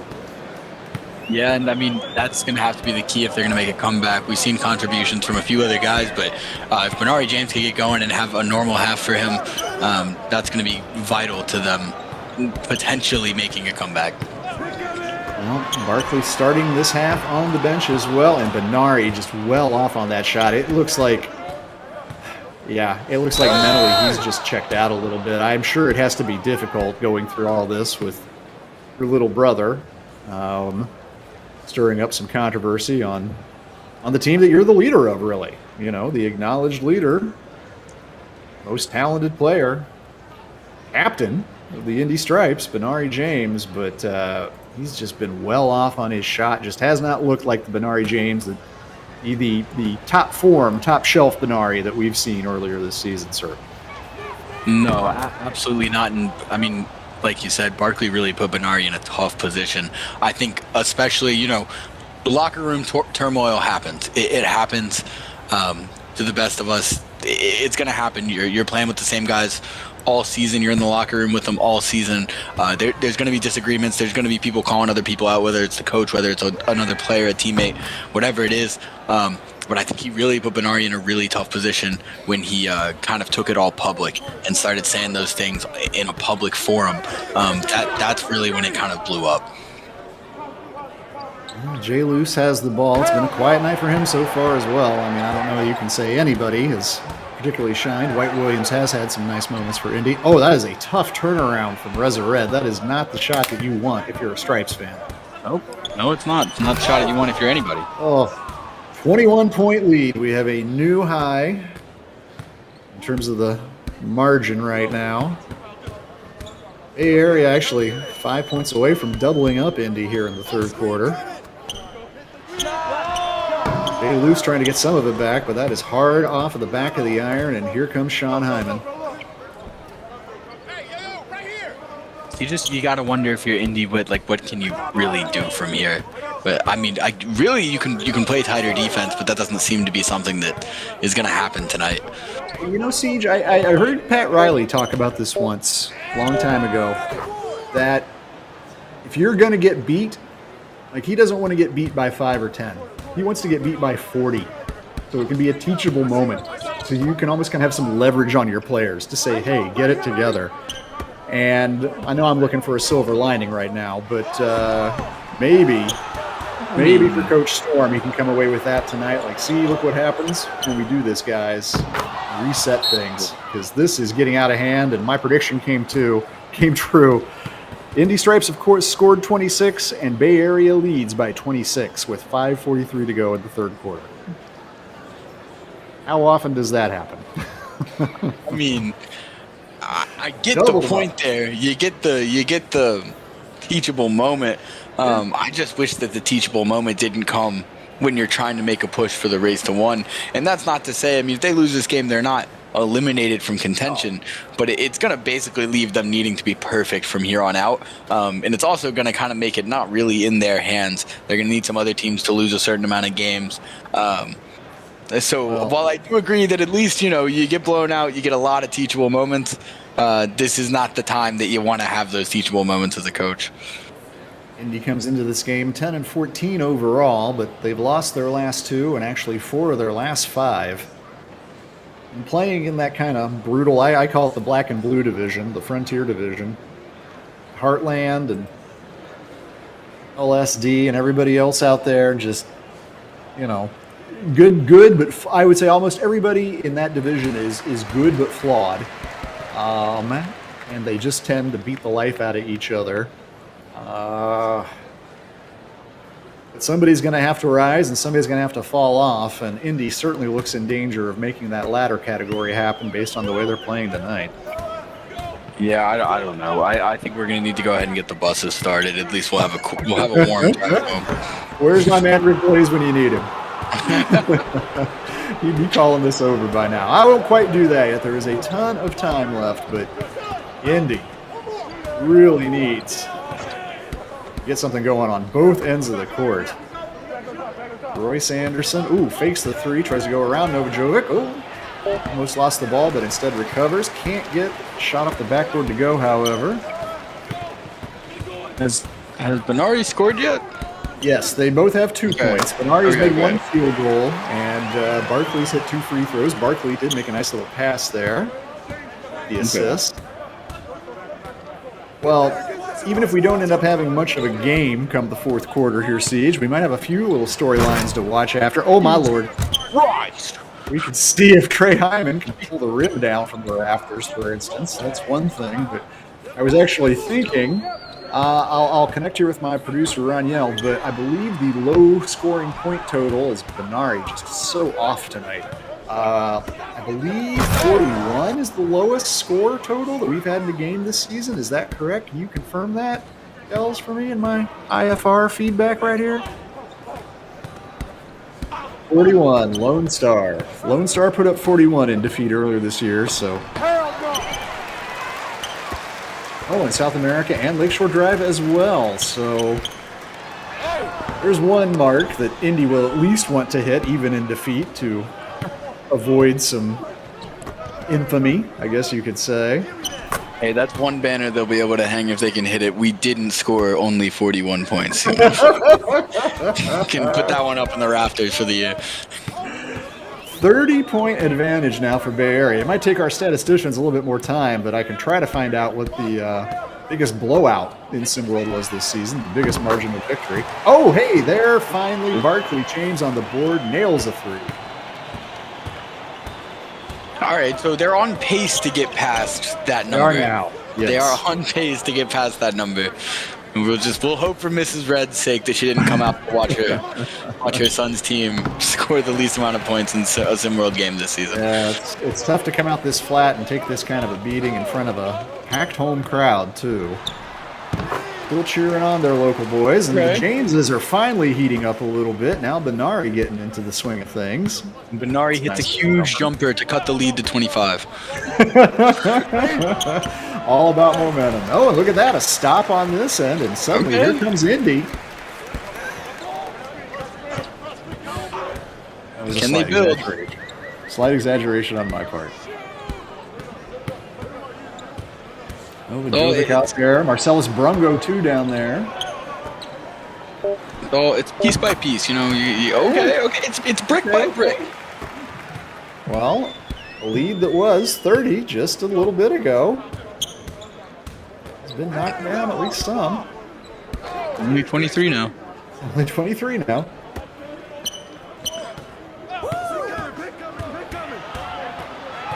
There's Royce Anderson. Oh, we got good position down there on the block, but gives it back up to Ship, who takes a jumper and rattles that thing home. Nice English on that shot from Caden Ship. Got it to go home. This is tough to watch. Yeah, it is. I do like Indy and I like as a team. In Siege, yeah, I was about to say, you and I have talked about this before. We both do. We're both Indy fans. I mean, we're not real fans because you can't be that and broadcast. You can't, if you're specifically being a homer, Cubs Sports Network or whatever. But, it's hard not to like the pieces that Indy has. Novajovic, Red, the Jameses. I like what Romanowski and McGee bring. Jay Luce is a shooter, and yet... obviously, all season, they've just been up and down, and tonight, wheels just came off the apple cart. Trailing by 23 now with 1:21 to go. Third quarter. Yeah, I told you about we got one more game coming up tonight, and of course, do want you all to stick around for that. That's going to be Heartland Zombie Stars, another one of those Frontier Division maulers, hosting Asia Pacific. Tomorrow, I want to remind everybody on Friday, we got an ESPN game, 9 o'clock a.m. Eastern Time. Atlantis hosting G5, Gotham 5. And that, again, is an intriguing matchup. I mean, I think Gotham has to be the favorite going into that, but they have to travel. They have to travel a long way. We'll see how that works out. but should be another entertaining matchup. And that's another team we got next that I really enjoy watching. Heartland Zombie Star. We get to see them next. I agree. Irby Ordway, Renlosey. Again, there's all these interesting pieces. Yeah. And they just haven't put it all together yet. So much like Indy, they're a team that without having bias towards, I do love watching them play. I like the team. I like the way they play. I love and hate their home arena. Does it scare me half to death? Absolutely. Is it fun? It's fun in a certain way. In a haunted house kind of way, right? Exactly. Haunted hayride, whatever. Yeah. It's fun, and I'm full of adrenaline because I'm scared for my life, kind of way. So that should be a fun one to call for sure. And they're a team that I think, like Indy, I would have thought could have been a lot better. But that being said, they did add some mid-season pieces that kind of added a lot to the team that I think if they had since the beginning of the season might be in a lot different of a place, being specifically Carter Fields. Carter Fields has been phenomenal recently. Placy Young has been great since he joined the squad. I think, if you have those guys since the beginning of the season, we might see them at the very least kind of in a similar situation as Indy is right now, with a chance to play for the race to one. Nice offensive rebound there by Red. Second chance, and Jay Luce nails it. All right, we're down to 20. Down to 20. Well, chance to get a stop here and a bucket on the other end. You can close out this half at least. No longer down by a double, a 20 spot. And, yeah, they're going to get a shot here. 15 seconds. Jay Luce brings it up. Bringing the lead down to 18 would be the closest this game has been since early in the second half, but that shot will not go. Time going to run out here. Bay Area comfortably ahead. 1 quarter to play and a 20-point lead to protect. Come right back. We are going to close this thing out on SimWorld TV.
Bay Area up by 20, and they are doing it on the offensive end, getting contributions from just about everywhere. 3 players in double digits, but that's 11, 10, and 10. And Trey Hyman, probably the star of the game so far. 10 points, 8 rebounds, 5 assists, 3 blocks. 4 blocks. 4 blocks, excuse me, and a steal. Having a really nice all-around game for a big man. And his brother's got 10 and 9, I believe. Yeah. Another rebound there for Trey. Oh, would have had another assist, but a little slow in going up with it there. And we're on double watch from the brothers. Both of them, if they can achieve a double each of them, we got a double watch. We do. double. Yeah. However many doubles it is. But, so many doubles. Let's not assume this game is over. Indy has now cut the lead to 18. It was 30 in that third quarter. It keeps on getting chipped, and look at that, a point-blank miss. Point-blank miss for Caden Shipp. Almost got the ball back on a steal, but Novajovic gets it, feeds Romanowski in the paint. Oh, turns it right back over, however. As soon as we talk about how they're doing well, they stop doing well. We got to keep ignoring them if we want to see anything happen.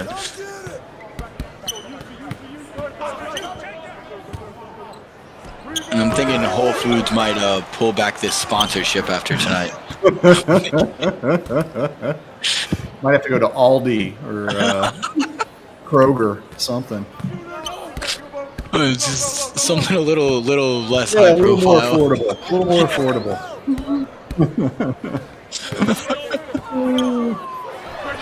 Three on the way from Novajovic, but he is well short. And the outside shooting, I mean, there's a lot that has been missing for Indy tonight, but Nari's been off, Johan's been off, Jay Luce splashed one earlier, but it has not been a good outside shooting night at all for Indy. No, it's not what we're used to seeing from Indy when they are able to play good games, and when they usually are, they hit shots. But now Bay Area has been able to stroke it from deep and connecting there, lead back up to 23. Indy is now over that 41 point, so they will not be the lowest scoring team. And if you want to look for a bright spot, if Javad Storm wants to carry anything positive at all out of this game, it might be the performance of White Williams, who, inserted into the starting lineup tonight, has responded pretty well.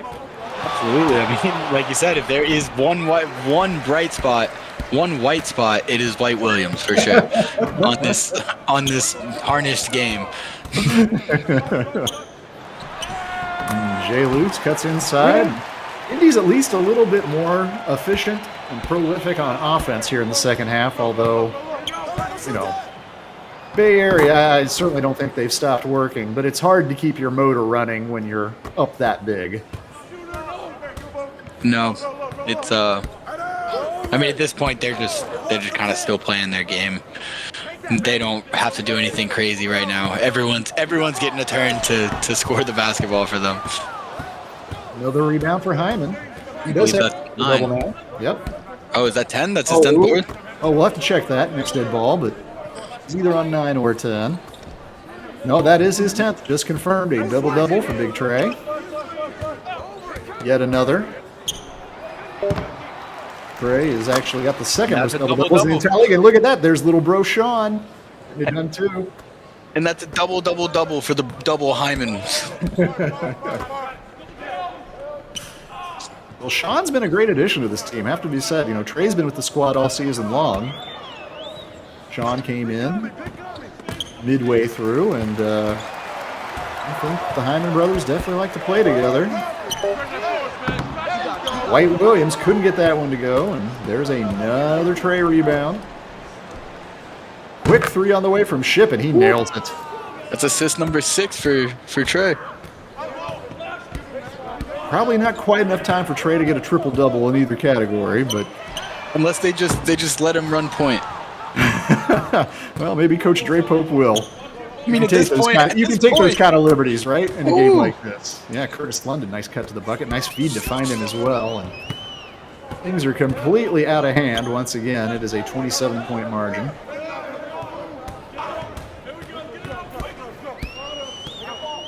Reza Red.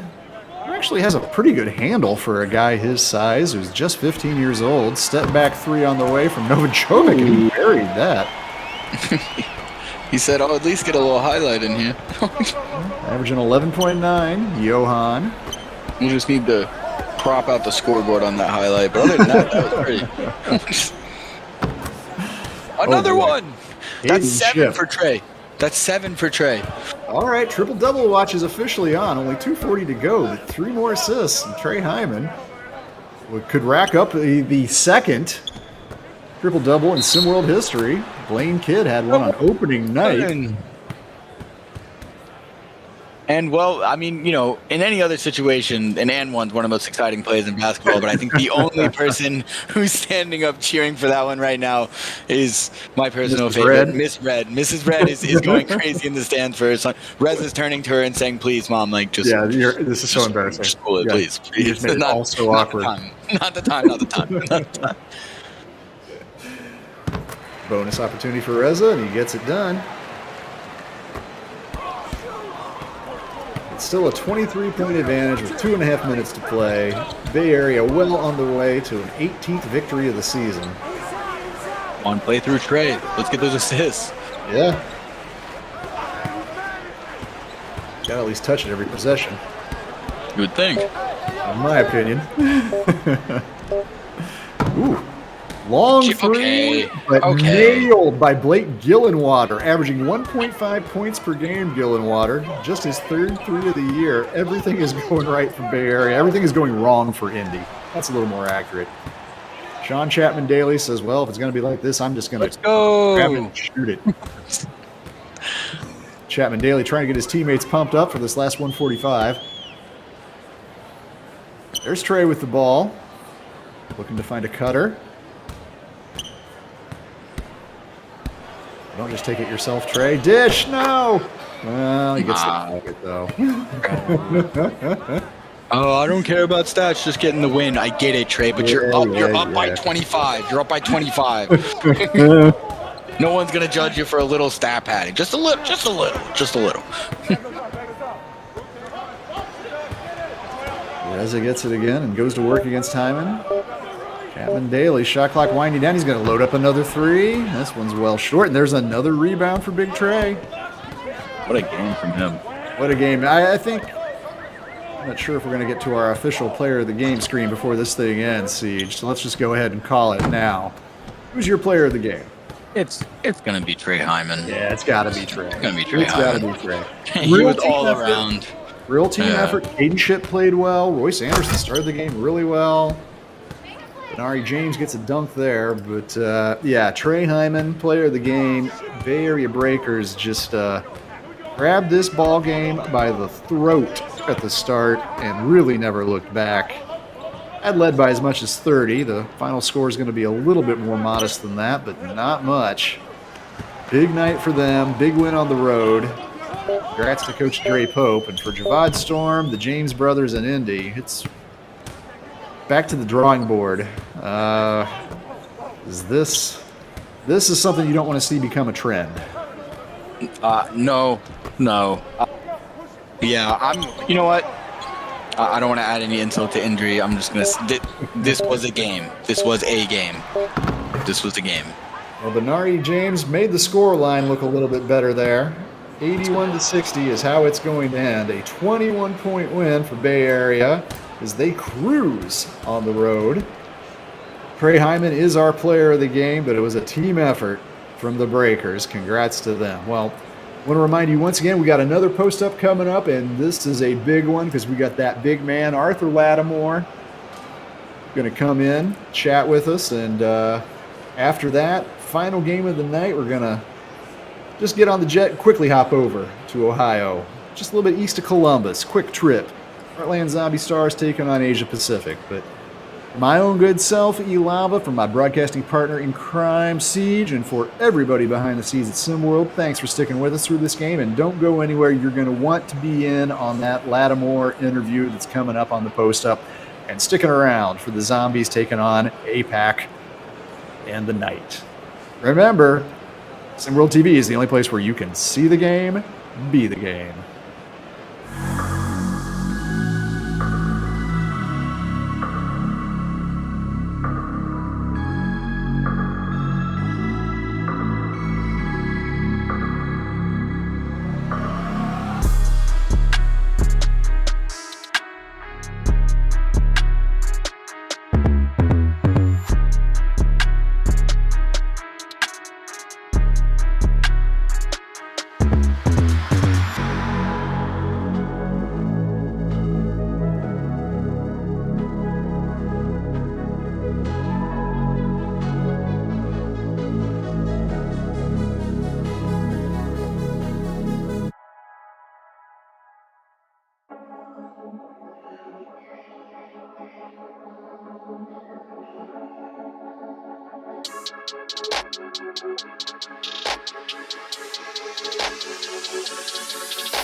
What's up? What's up? What's up? We just watched what I think we would call a game, more like a beatdown.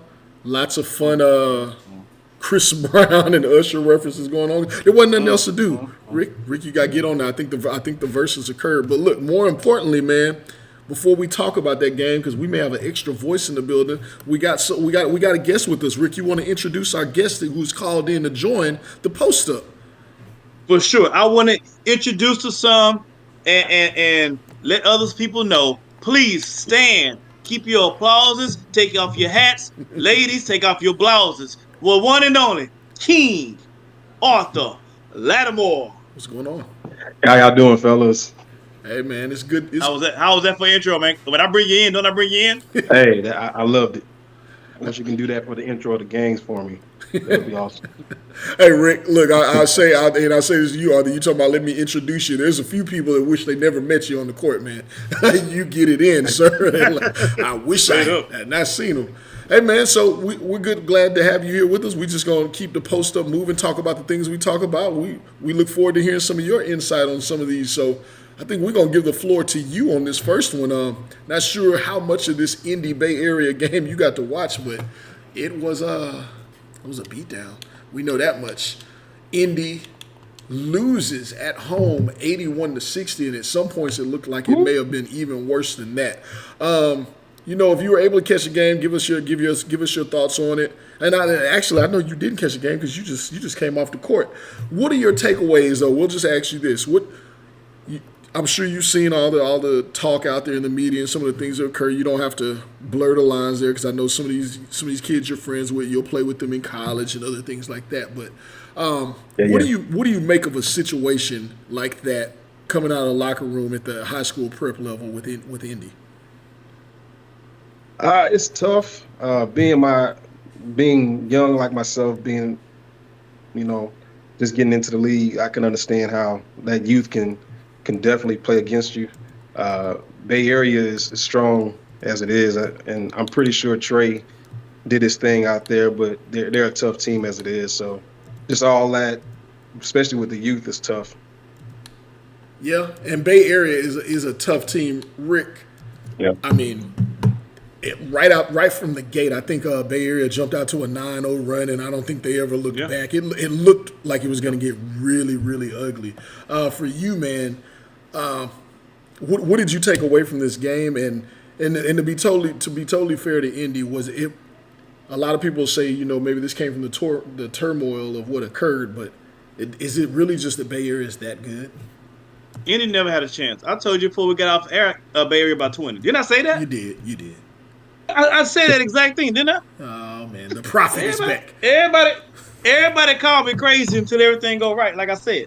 But no, Indy again, just like the first game. This is about tiering now. Now we're seeing tiers, top tier, second tier, third tier, so on and so forth. Bay Area just told you, hey, we're a first tier team, and in case Indy was trying to see what their measuring stick was, they know that we're not there. Yeah. Take all the hoopla outside. Take all of the arguments to the side. When you get on that court, it's basketball, baby. Hey. You ain't got time. You ain't arguing on the court. You ain't got time for that. It's basketball. So they just got tiered. Bay Area's tier 1 and Indy tier 7, 8, 9, 10, something like that. King Arthur. What are your coaches, or maybe not even your coaches, what is the SimWorld Hoops, the kids out there in the league, when they talk about Indy, which, early in the season, everyone had to talk about them because they had a lot to say out in the media. What do the peers think of Indy as a team on the court? Forget all the antics. What do they say is the places to exploit them, or where they're tough, or, what's the thought of Indy out there in SimWorld Hoops?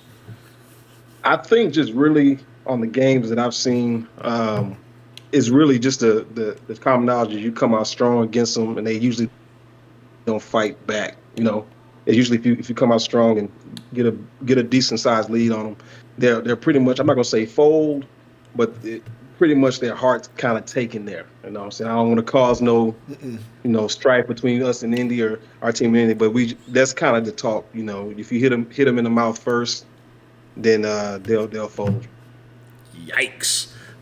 It sound low. It sound. Hey, I ain't gonna say nothing. I'm not personal. It's just you wanted to hear the real from the inside, so I'm just giving you the inside. I'm not saying who said it, but that's just kind of the talk around in some of the in some of the gyms and things we were working out. Yeah. Okay. And that's good because the players can speak about us as media. We see what we see, right? We get a little bit of information, but a lot of our is from a bird's eye view. But when you're in the trenches, these guys playing with each other, playing against each other all the time. They always have, even in the NBA, guys can tell you about guys, and about teams, that how the league thinks about them. So I think it's really cool to get the inside information from Baltimore. And usually the players know best about the teams and the players themselves. Yeah, true that. Nasty game. I mean, there's really not a whole lot of analysis here. I'll run through some stats real quick. Caden Shipp. Everyone forgets about him out in the Bay Area. I know Cascadia doesn't. I know he gave. No. I ain't gonna say that. I know y'all learned about him a little earlier this season. Yeah. But Caden Shipp, 14 points, 5 of 13. Not the prettiest night, but he put up buckets. Sean Hyman, the lesser spoken of Hyman brother, but I don't know why. 14 points, 11 boards, 4 assists, 7 for 10. Trey Hyman, big dog out there eating. 14 points, 14 boards, 7 assists, 4 blocks of steal, filling up the stat sheet. 7 of 8 shooting. I'm no ill will here. I do have to point out on the other side of the table, White Williams led the way in the start. I think it was his first start of the season for the Indy Stripes. Yes. Benari James, Barkley James combined for a total 15 points, and 11 of those came, I believe, in the fourth quarter, as they had just 4 points between them for 3 quarters. Rick, Any last words? Any last words on this game before we move on to our next segment? Yes, Indy Stripes, rest in peace. Straight Undertaker style, huh? All right. Well, look, we got another matchup. The late night game coming up here. Asia Pacific is about to learn all about how we riot over here on this side of town. In yeah, it's about to. Rick's had some altercations, had some things. Every time we've been in the riot house, has been something crazy going on. But the Zombie Stars hosting Asia Pacific. Arthur Lattimore, big dog. Listen, you're a guest on the show, man. We normally do a 3 in the key. We like to post up in there. We know you like to get in the paint there. We say, hey, we're going to post up, but before the 3 in the key comes, we get out. So you give us 3 topics. But just in this matchup, you're going to be tuning in for, what are you looking for in this matchup? Is there any particular matchup you're looking for or anyone you're rooting for? Heartland, Zombie Stars, Asia Pacific, what you got? I want to see who's going to come out first. I want to see who's going to punch you in the mouth first. Especially Asia with the travel, see if they're going to start, the Zombies going to start the running game and do a high speed, high pace game and see if that is what they're going to try to start out with. I just kind of want to see the matchups kind of play out and see how it works out initially. Fair enough.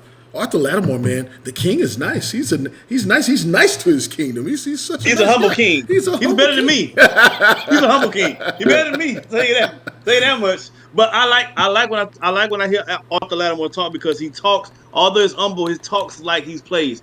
The first thing he always says is, "I want to see somebody get hit in the mouth." Punched in the mouth. Physical brand of basketball. I like that. Hit somebody in the mouth and see how they react. Yeah. Hey, Most of the time, guys don't want to come back for more when you hit them in the mouth. No, that's true.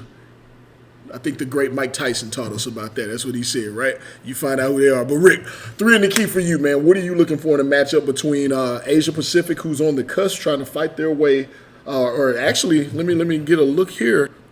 Maintain where they are in at the bottom scraps of the, ain't no bottom. Either you're in or you're out in the Legend Conference for the race to 1, taking on Heartland Zombie Stars, who's not totally out, but as of right now, they're on the outside looking in. They're really trying to set their tone for the season to come. So, what are you looking for in this matchup? Well, it's going to be a dogfight. It's going to be a scrappy fight. Both teams are looking to win really, really desperately. APAC got to hold on to their spot, and Skinny and his team is still trying to climb their way up.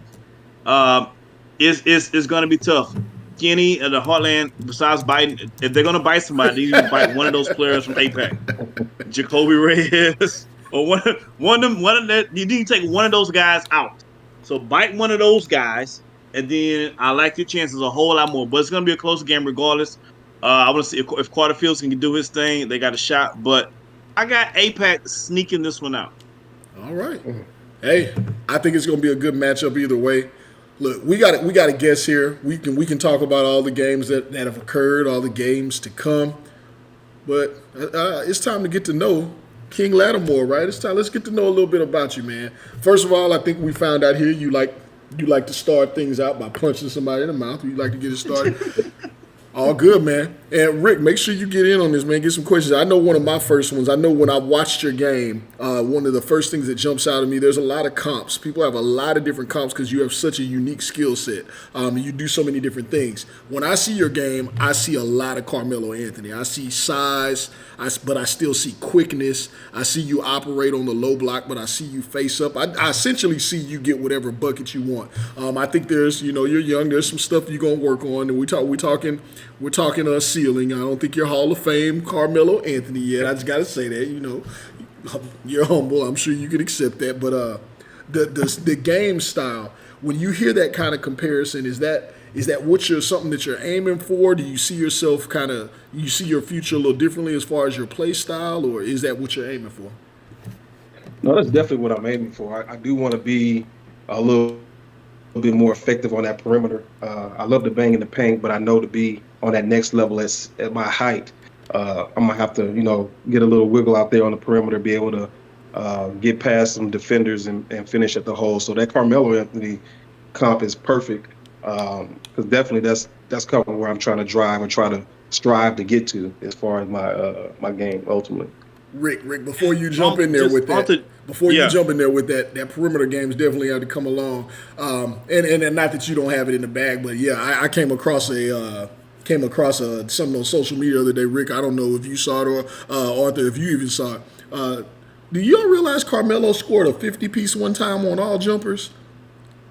All jumpers. Yeah, definitely. That's insane. I believe it. Not a single rack attack. That's insane. All right, go ahead, man. He's a mostly jump shot shooter. Yes, he gets to his spot. That was crazy though. But he got a spot and he gets So I see Lattimore a little bit differently, slightly differently. I think he's going to stop him. I think he's probably going to develop more in that paint. I have him as a Antonio McDyess type player.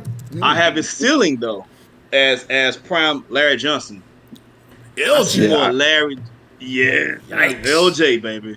Grandma, you know what I'm saying? So we'll see. Those are big shoes. These are big shoes to fill. We'll see how he goes with that, but he's off to a blazing start for sure, pun intended. How do you feel about that, Arthur? No, I actually like that one too because he kind of developed his game, after he left Charlotte. When with the Knicks, he became more of a jump shooter. He didn't have the handles, but he still developed that jump shot that made him effective on the perimeter, at least stretch the D a little bit. So, yeah, that is definitely a good comparison as well. I'm flattered by it, but yeah, definitely. Well, that's a great comparison. I'll say this: the one thing he did not do when we saw him up against Alonzo Mourning, he did not punch anybody in the mouth. That was open hand. It was open hand. I'll tell you one thing. For all we thought about Larry Johnson, and we were like, my God, I hope he never has to fight anyone. I would just say, just go ahead and fight him. I don't think anyone's concerned. Let me tell you something, man. Most of these guys can't fight. Let me tell you why. You spend most of your time in the gym. When you got time to fight? You're on the court practicing sun up and sun down. There's only a few real G's. Like my man Charlie Ward. Chris Childs. Real G. Jesus. Chris Childs, real G. Steven Jackson, real G. There's only a few real G's. Everybody else pretenders, Jack. Don't get it twisted, they pretenders. True that. Well, Arthur, man, I know you're already getting some college looks. I know you're hearing the rumors, not sure who's directly reached out to you and who hasn't. But, I mean, there's some pretty big schools looking at you. Duke, Gonzaga, Oregon. I know you're out there playing for Cascadia. I know you're from Cypress, Texas. Here on the Post Up we rep Texas. So, hey, big Tex in the house. Already? But, yeah. Some big schools looking at. Is there anybody else you're hoping to get some looks from, or you want to maybe give a tip of the hat on where you're leaning towards? Anything for us? Well, I don't really. It's tough. It's great schools. I'm flattered by the offers. I want some down south offers to come. Hint, if anybody's looking. But yeah, definitely. Those are some great schools. Great pedigree. Great talent already there. So I know whichever I choose when it comes to that decision, if it's one of those three, that it'll definitely be a good decision. But yeah, it's kind of still up in the air. I kind of want to see how those schools develop over the next couple of years as far as their recruits and things of that nature, and see where I fit in best. Okay, Rick, you got some questions you want to jump in here? Let me know. I know this. If you don't know, Arthur. This is around the time of the time of evening where Rick Blaze indulges in some more adult activity. So absolutely gets a little funnier. Hey, Rick, what you got, man? Hey, stick to the HEB eggnog, folks. Just leave the grown folks stuff up. Anyway, Arthur, look, you're seeing where you're dominating this season, right? You came on and you're doing your thing. I know we're talking about college. Yale's mentioning about colleges. Yeah, but I'm going to get down dirty. I'm going to get the fingernails dirty. I know there's some coaches being in your inbox about maybe joining their squad next season. You know what I'm saying? Because you got another year in somewhere. So yeah. Are you already, so I'm going to ask you on the spot. Are you committed already next season to be with your brothers in Cascadia, or are your options are open? Are you like a lady just taking on first dates and seeing which one is going to be your Romeo? No, I'm not dating as of yet. No, I definitely want to see the direction our team goes in. That's my first choice. Definitely is Cascadia. So I kind of want to see what coach's vision's going, because he's definitely been very pivotal in my development, and I feel like he can continue to help me develop in the way that I want to go as far as what I want to do on the next level. So that's definitely my first staying with the team because I think we have a nice makeup. I think we're just hitting our stride now. It was a situation where we had some new players come in, and the coach was kind of getting the lineup right. And I think we're starting to hit our stride at the right moment. So that's my first option is always staying where I'm at. Cause I'm happy where we at as far as where we're building. So. Yeah. Okay. Hey, what King Arthur's saying very nicely to the other teams, the other coaches, you gotta drop a bigger bag out. What he's saying. That regular bag ain't gonna cut it, dog. You gotta drop a bigger bag out. Get the NIL money together. Get your people together. You gotta drop a bag out. I got you, baby. We're gonna get you paid around here. Yeah. Gotcha. Look, you mentioned some guys coming on later in the season. You guys added Tyshawn McGrady to the squad, Q Dozier, Colt Amron. You already had Montel Cage, very well known from last season, number 2 assist man in all of SimWorld hoops. Jason Tada, I'm a huge fan for Tada. It's like magic. Yeah. On your squad, who would you say you're closest to on your team? Probably Cage. Because him being there last year, he actually helped me, get acclimated to everything. And he, being the point guard he definitely has helped me with my development, where to be on the floor, things of that nature. So definitely Cage. He's definitely been in my ear, motivating me, even when I was had the 4-point games. He was there. Hey, keep pushing and keeping my head up. So definitely probably Cage. 4-point games, Rick. Do you remember that? I feel like every time we watch you put up a minimum of 18. I don't recall it. Now he came on. He came on late, like in the beginning. He had to get acclimated. I don't think you wasn't even getting a lot of minutes early on, right? Yeah. It was kind of coach was trying to figure out my best position. I was starting at the 5 a lot of times, sometimes at the 3. So he kind of figured out. I guess once he figured out the perfect spot for me and kind of let me kind of do my thing, it kind of opened up some things for me. So I was kind of trying to feel my way around it. So yeah, there was a couple of games where I definitely wish I could have back, but all a learning experience, All right. Well, look, before we get out of here, making them pay now. That's for sure. Yeah, he certainly is. Absolutely. Hey, number 9 in all of SimWorld hoop scoring. Currently composite ranked now. What's up with the 9s, man? That's your number there. I do have one last question for him. I gotta ask you this, King Arthur. Whoa! Hold it up. We're gonna hit him with the 3 and the key before we get out of here. Okay, you get 2 of them. I'll just throw one. These are just some random shots out of a cannon for you, just so we get to know you. I'll go ahead, Rick. You get the first one. I get the second. You get the third when we get out of here, man. All right, first one, Nas or Jay-Z? Are we talking about just over? Well, hey, however you want to answer that, brother. I'm about to go with Jay-Z. Okay. Yes. Oh, yeah. Hey, I'm happy. I'm pleased with the answer. Let's see here. We're trying to figure some stuff out. Kylie Jenner or Ice Spice? Spice. Ice Spice, yeah. Everybody like a little spice cake. Yeah. All right. Last one for me. Who's the toughest defender you played against? Who's the toughest matchup you played against so far this season? Well, he just hold on. We didn't even shout it before he answers that. I don't even think it's been put out there in public. I mean, you are just coming off this game tonight, so that's why we appreciate you joining tonight. You did just go up against Derek Long for a little bit, so congratulations. How we went this whole time and didn't say congratulations in the win over Lone Star. Heads up, everybody out there. Lone Star lost again. Cascadia. You had 19 big points, 9 boards, leading your team to victory here. So congratulations, Arthur. We apologize for not even saying that, man. Where are our manners? No problem. This is an all Texas post up, and we're not showing manners. Congratulations on that. But back to you, Rick. I'm so sorry, man. Yeah, the toughest matchup so far this season. Who has it been? I have to say probably the Hyman brothers, playing against them in the paint.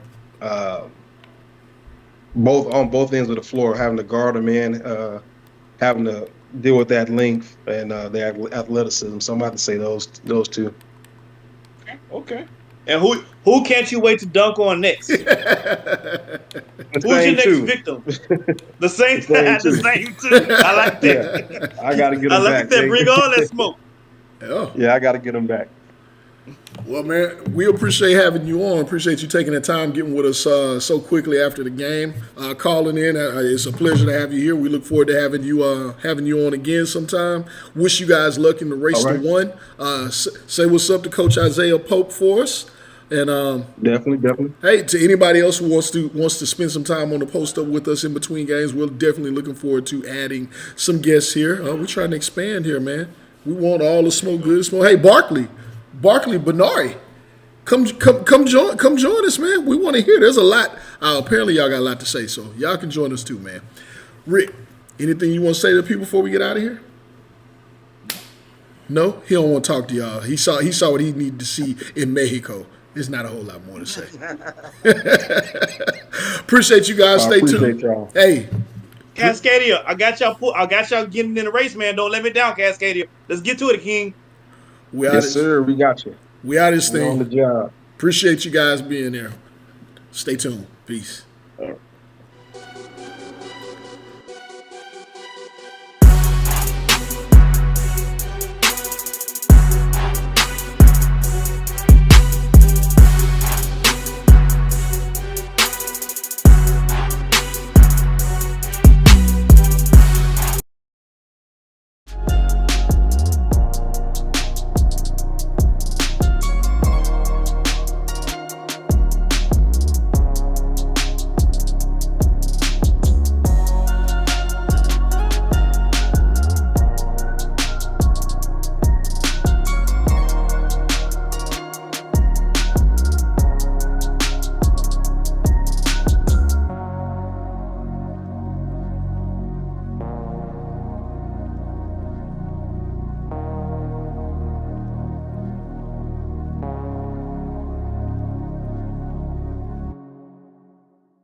And welcome. We're back. I'm back, man. I'm all over the place tonight. I'm doing a bit much. I'm getting kind of crazy like it is here in the Riot House. Siege, you took the flight over. We are here in the Riot House. Heartland Zombie Stars hosting Asia Pacific. How you feeling, man? I'm feeling good. I'm excited for this game after watching what we just saw from Bay Area Breakers. I mean, that was not a tightly contested game, but sure fun to watch the Breakers do their thing. I'm excited to be here in the Riot House, excited, scared. Got my bulletproof vest on under my shirt. I'm ready for whatever this arena brings me today. I'm sure it's going to be, it's something interesting. Every single time we come here, it gets kind of crazy. But I am looking forward to this matchup. Renzo Bryant, Carter Fields, Apollo Jones, Renlo. I mean, we can run them numbers out here all day long, names. It's just a very positive team on the, good block to get going. Very positive team. Everyone's a fan of the Zombie Stars, even though their record has not been favorable. On the other side, they have a very tough matchup there. Asia Pacific sitting at 12-12 as Kai Nubi knocks down a 3. I don't think their record is indicative of just how talented they are. What do you think here, Siege? And what are you looking for in this game? No, I don't think either of these teams' record is indicative of how good they are. Like you said, I mean, I would call the Heartland Zombie Stars, as crazy as their arena is and their kind of identity is, they're a feel-good kind of team. It's hard to hate this team. Maybe it's not when you play against them and they're playing the way they play, kind of hard and gritty. But I mean, it's just hard not to like them as a fan. That is. So I'm excited to see them play. I'm looking for Carter Fields, and there he is, right on cue. I love his game. He's been climbing his way up the rankings boards, up people's talk. I mean, he is finding himself as really the best player on this Heartland Zombie Squad team. And on the other side, Kai Nubi, always electric, fun to watch. The Reyes brothers, both very versatile guards.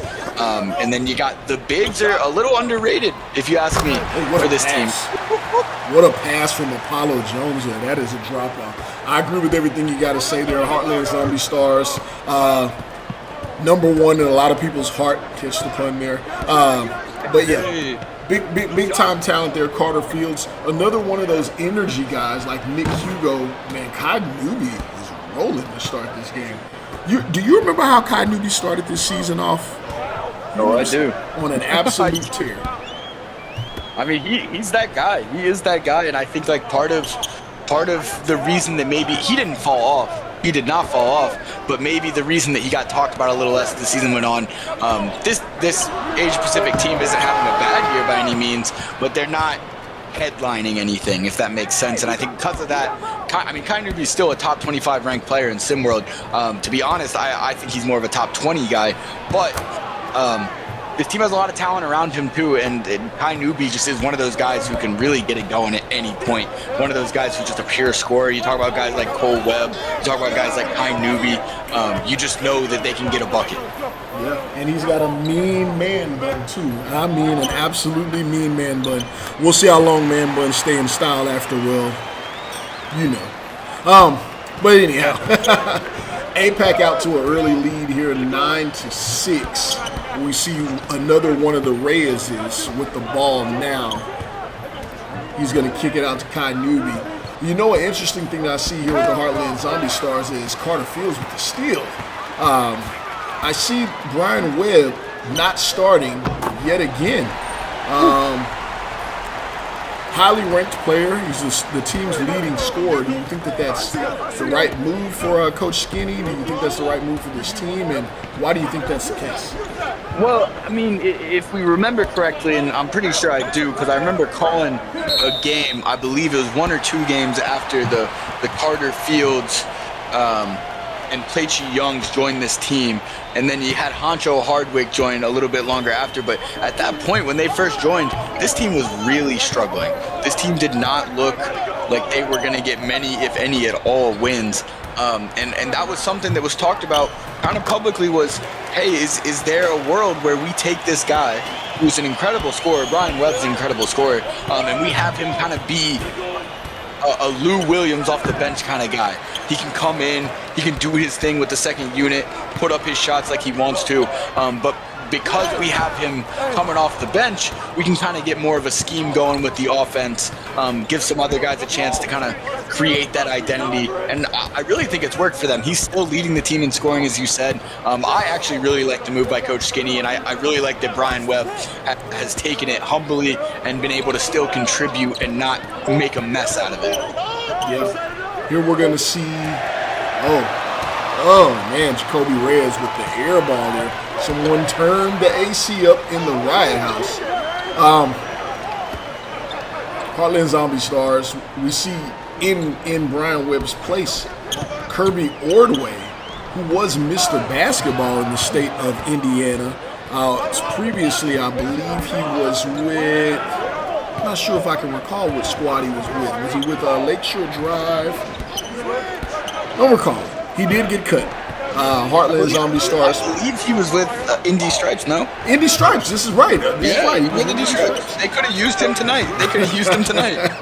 Absolutely, but he's here, and he's had to earn his minutes, and it looks like he's done just that. As he's performed well here to start this season, or to start his tenure with Heartland Zombie Stars. But 11-11, we may have another one of those late night bangas here in SimWorld Hoops. So 11-11, stay with us the first quarter. We're going to come back with more action after this.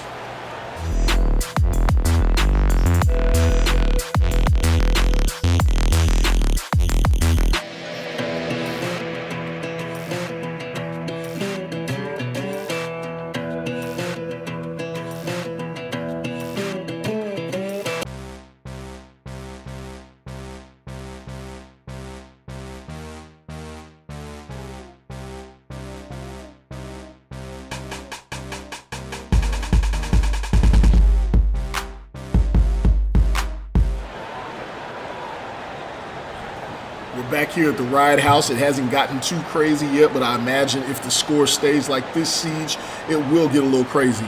Hey man, what are you picking? What Buckeye Lake area? We haven't talked about it in a while, man. The Rangoon champ in the building. Where are we heading to eat after this, man? I'm gonna be real with you, Yells. I'm not familiar with the Ohio area. I don't spend too much time up here at all. The only thing I ever think about when I think about Ohio is the Buckeyes, and I hate the Buckeyes. So I don't think much about them. Do you see how close we're sitting? Come on, man. Don't say that stuff out loud. We're at the Riot House. You're right. I'm wearing my protective gear. I don't know about you, but I also brought a protective SWAT gear helmet. So if things get a little crazy in here, I'll be ready. I also brought you one of those SWAT shields they use at riots. Okay. So we'll be fine. We'll be fine. All right. Where's the tear gas? And it's always a little foggy here in the Riot House. I always find that funny. There's always a concert that just ended, or maybe there was a straight up riot. Not really sure, but yeah, it's always a ball here. Renzo Bryant.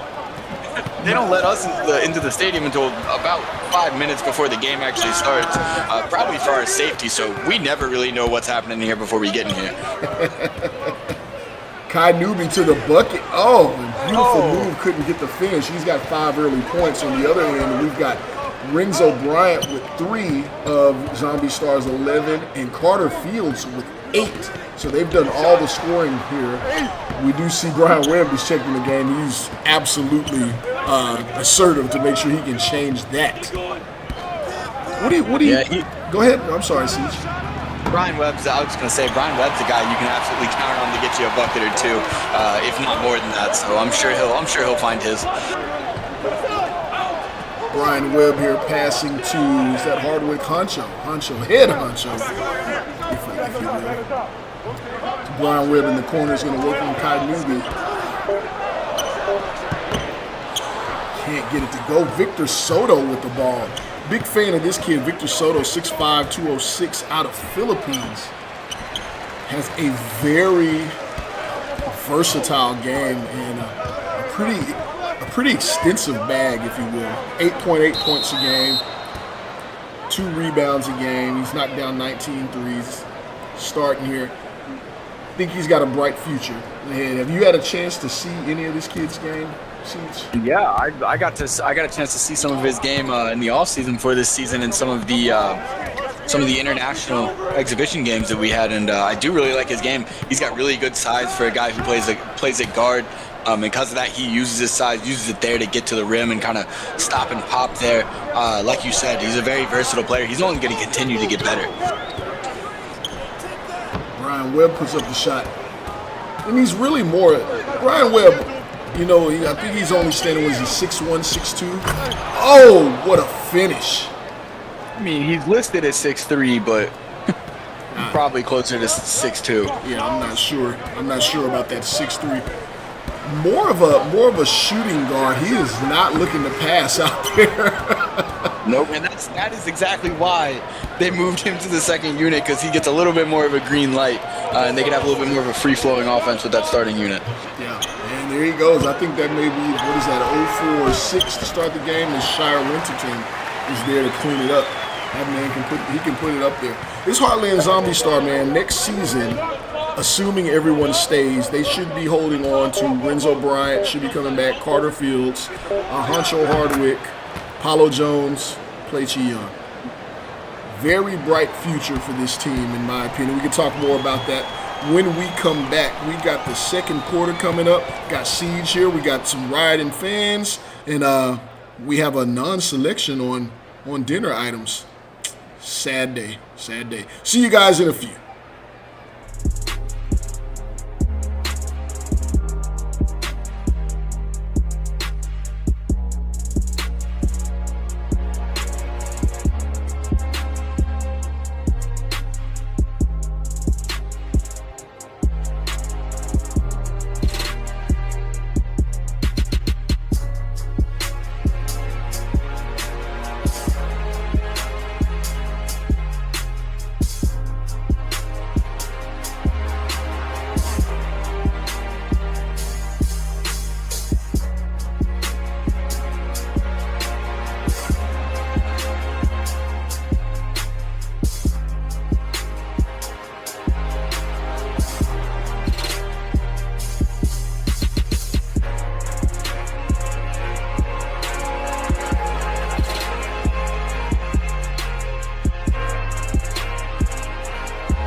I think I was having some technical difficulty there. I think I'm back on. If anyone can hear me. Yeah, APAC sitting here at the second spot, or that last spot in the Legend Conference. They're being chased down by the AT Aliens. Gulf Coast Lockdown, who's been playing great basketball lately. And then you got Latin America, who's picked up Coach Bellardi here recently. And SimWorld Oceania, who's been playing some exceptional ball. Do you think APAC holds on to this seeding? And how much does this game impact the Siege? I think they absolutely can. I think this game is huge. I mean, at the moment, you're sitting in that spot, right? So in theory, you finish. That's the second bucket in a row for Victor Soto. He just had a nice step back right before that. He's right on cue with it. Heard us talking about him. Said, I'll give him a little show. Ooh, and one. But to answer your question, I mean, in theory, you're already sitting in that spot, right? If you can win out, you're going to stay in that spot, probably move up. So, yeah, I think they have the talent to do it. If they can just play their game, stay on top of everything, and realistically, they could probably drop one or two games and still hold on to a playoff spot. I think they've got just as much, if not more talent than all those teams chasing behind them. They just kind of have to stay focused. and keep the end goal in mind. Yeah. I'm there with you. They're a very tough team. I think they started off the season. They had some impressive wins over, was it Showtime and Lone Star, I believe. Yeah, we've seen a couple. If I'm not mistaken, we've seen one or two buzzer beater wins for them this season as well. So they can play big in big moments as well. Some excellent defense from Shire Winterton. That kid Shire Winterton has a very bright future. You're not going to see him all over the stat board. I know he hasn't played a whole lot of minutes for Heartland Zombie Stars, but he's one of those kids, right place, right time. Defensive effort. Stands about 6'6", somewhere between 6'6", 6'8", not really sure which one is the true height, but he plays big. Yeah, he is an athlete. Sometimes when him and Carter Fields are out there at the same time, you'll see either one of those two catching crazy lobs and slamming them down, and I get flashbacks to that Lob City LA Clippers teams that they had when those two are catching lobs for this team, because man, do they put down a bunch of them. Soto looking exceptionally aggressive. He's seeing Apollo Jones and he's seeing barbecue chicken. He's come out to play today for sure. Time out here for the Heartland Zombie Stars. We're going to stay right here and let you guys know, we've mentioned many times before, of course we want you to see the game and be the game. But if you're wanting to call the game, we are looking for commentators. If you're looking to cover the game, we're looking for writers. You can get at us on our Discord. Of course, that Discord is what, Siege? Discord.gg/SimWorldNBA. And there's a little delay there. I don't know. All right. Yeah, hit us up there. Get out of here. Get out of here. Get it. There's no delay. There's no delay. You got something wrong with your tech over there. Or something wrong with your I don't know, you got a hearing aid in or something? There's no delay. Come on, y'all. Well, there is this guy behind me yelling. He is bananas. So if you guys hear that, thank the Riot House for that one.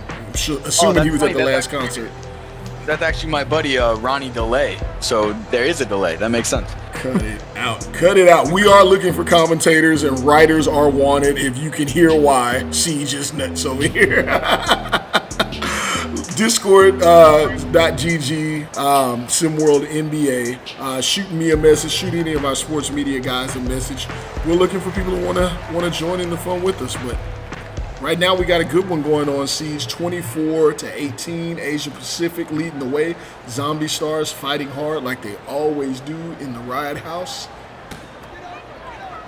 Yeah, and this would definitely be an impressive win for APAC. One, because Zombie Stars is better than their record shows.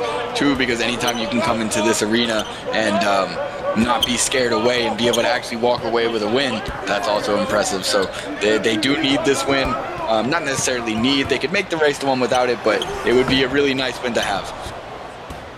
Victor Soto with the rebound. He's doing it all tonight. He's showing a little bit of everything. He's going to have to. This Heartland Zombie Stars is a big team. Jacoby Reyes can't get it going there. They are a big team.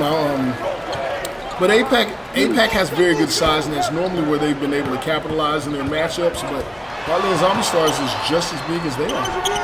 A lot of height out there. Big is not bigger. Man, Kirby, Lord, looking tough right there. Yep, could have used that one with the stripes tonight. You got any takeaways from that game, man? That was something.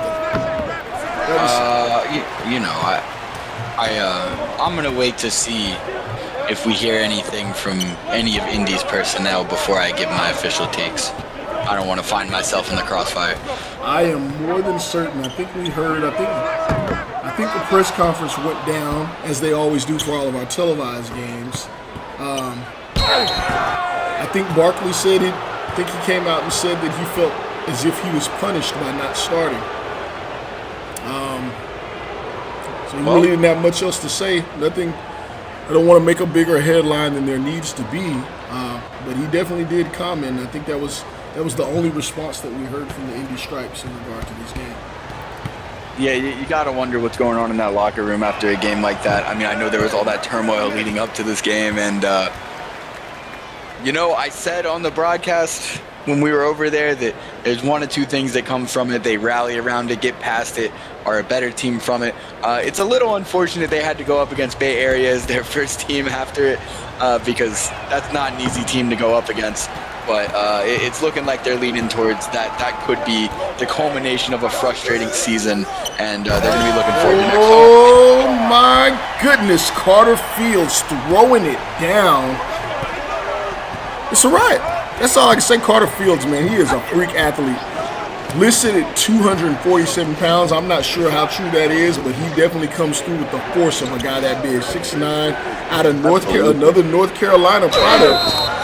It's a great finish there by Kai Newby. Goodness. You know, the more and more I watch Carter Fields, and I actually wrote a little player profile on him shortly after he joined the team. Might need to do a little updated one, because the more and more I watch him, he gives me flashes of another high flyer that we all know, Blake Griffin, and not just because of his high flying dunks, but as we know and we saw, especially in the Clippers days when Chris Paul was injured or wasn't there, and Blake Griffin took a little bit of some point guard duties. Blake Griffin's got that kind of ball handling skill to him at times.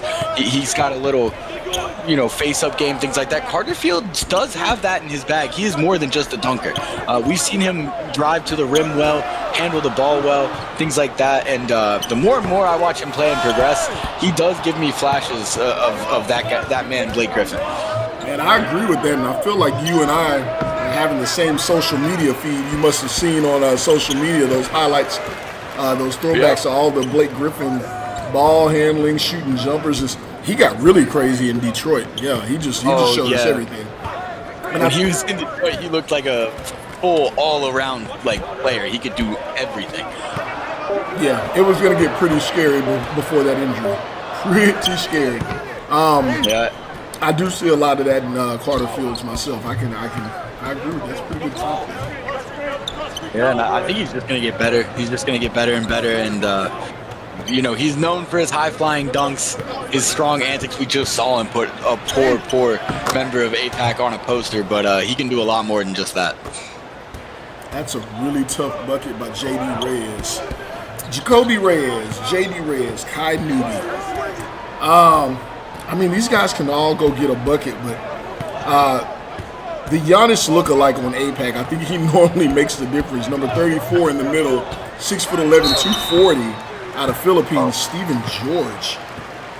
I think another one of those players, everyone's always counting how many buckets someone's scoring or looking at the stats and assists, but just the impact that you have at the rim, grabbing boards and, deflating or deterring players from the basket.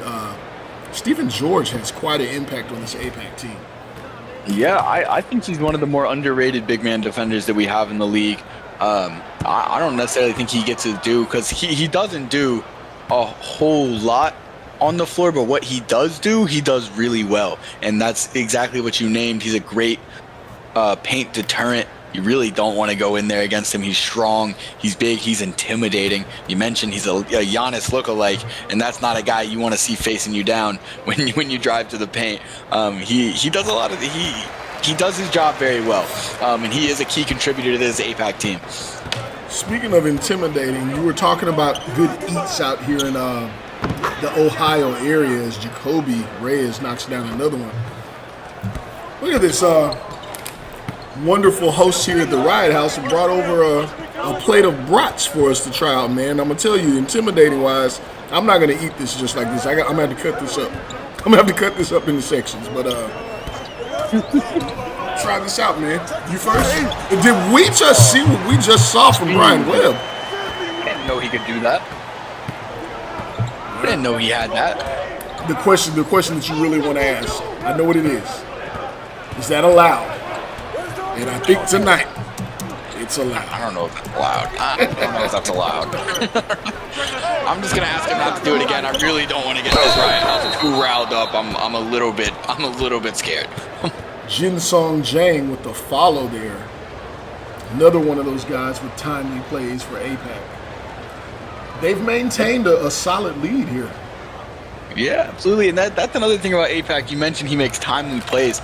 Every player that gets minutes on this APAC team may not be a star, may not have huge games every game or even huge games at all. Guys like Steven George, Jinsong Dang, Sungjin Park, Great Khalid, guys like that, but they all are capable of making timely plays and have showed that they can do so throughout the season. And I think that's a big part of their success next to, guys that are more their main guys like a Kai Newby, Jacoby Reyes, and even JD Reyes, is that everyone else on the roster does their role, and when it's time to make a timely play, they can step up and do it.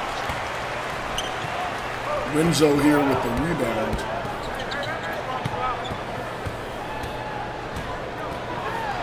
Paulo Jones working on Reyes. Couldn't get what he was looking for. And there he is. Steven George right there to break it up. You know what I do like about this APAC team, and I think it's one of the things that makes them so tough. I'm not certain that I've ever seen them, how shall I say this, play outside of themselves. It's a composed game.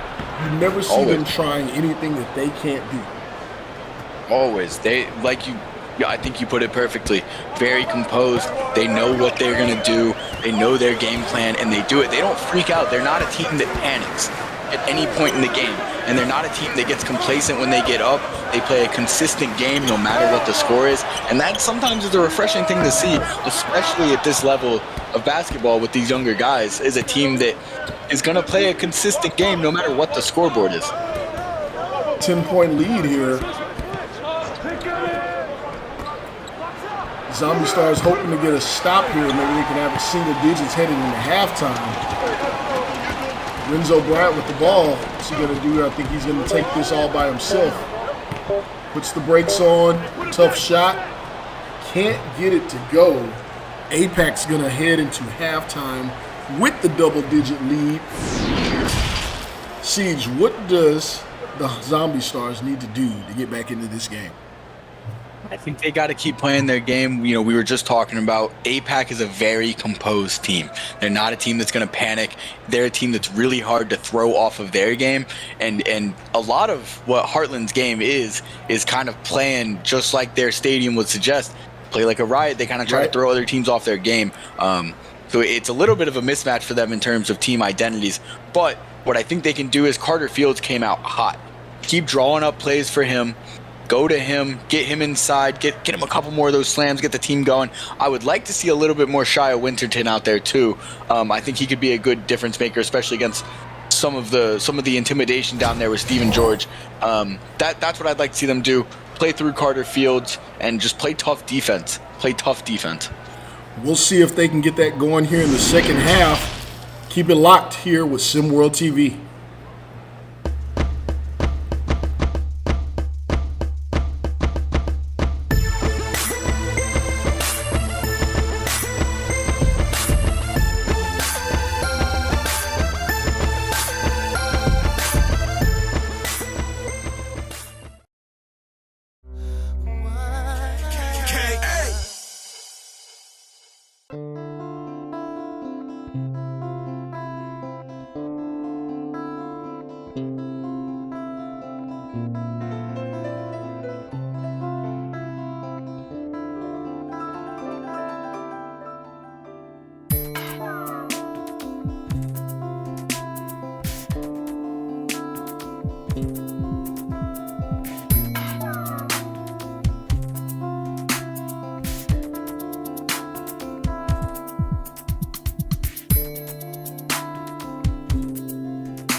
Back for the second half of action out here. APAC with the 10-point lead over the Zombie Stars. Heartland got some work to do here in the second half. Looks like they come out with a little different lineup here. We see Renzo Kirby, Paulo Jones, Shia, and Carter Fields. We'll see if we see more Carter Fields in this quarter. like to see him find a little more plays drawn up for him. I know that his main game is just kind of being in the right place a lot, getting offensive boards, running the floor well. But I'd like to see some plays drawn up for him. I'd like to see him get him going towards the basket, maybe throw him some lobs, get him some mismatches down low, whatever you got to do. He's definitely what's working for them tonight. It's going to start with stops, and we see a stop here from the Zombie Stars. See where they're going to go offensively. We're going to see the high screen and roll there. Kirby Orway and your guy Shire Winterton. APAC did a marvelous job there defending the pick and roll, but not on the glass. Apollo Jones down low. Forces up a tough shot, can't get it to go. You know, I also really like Jacoby Reyes' game. I talked about him earlier on a game I covered for APAC, and I think he's just, much like Victor Soto's, a very, very versatile guard. Got a big frame at 6'4". He can defend, he can rebound, he can facilitate, he can score. Really fits in with this APAC kind of identity of everyone can kind of do a lot of things and be a different type of role in different games. I do really like him, and I remember when they finally moved him into the starting lineup at starting point guard, it was kind of a turning point for them, and they started to look like a whole new team. Absolutely. A lot of times you look at a guy's size in comparison to the other players and you say, hey, they need to play this position or that position, but they have some true playmakers and ball handlers there on APAC regardless of size, as Apollo Jones can't hold on to the ball down low. And he's another one of those guys, as you mentioned that, and we've seen in this game, his playmaking is superb. I think he leads the team in assists per game at 3.2 per game, 6'5", but his playmaking, his vision is excellent. Mismatch down low. Even George, get in there. You gotta dunk that. That's how you keep from missing it. You dunk that. Even George, we don't see him get a lot of post-up buckets like that, but he got the mismatch and he got it done. Ren Losi with the tough bucket. Can't get it to go. Steven George on the rebound.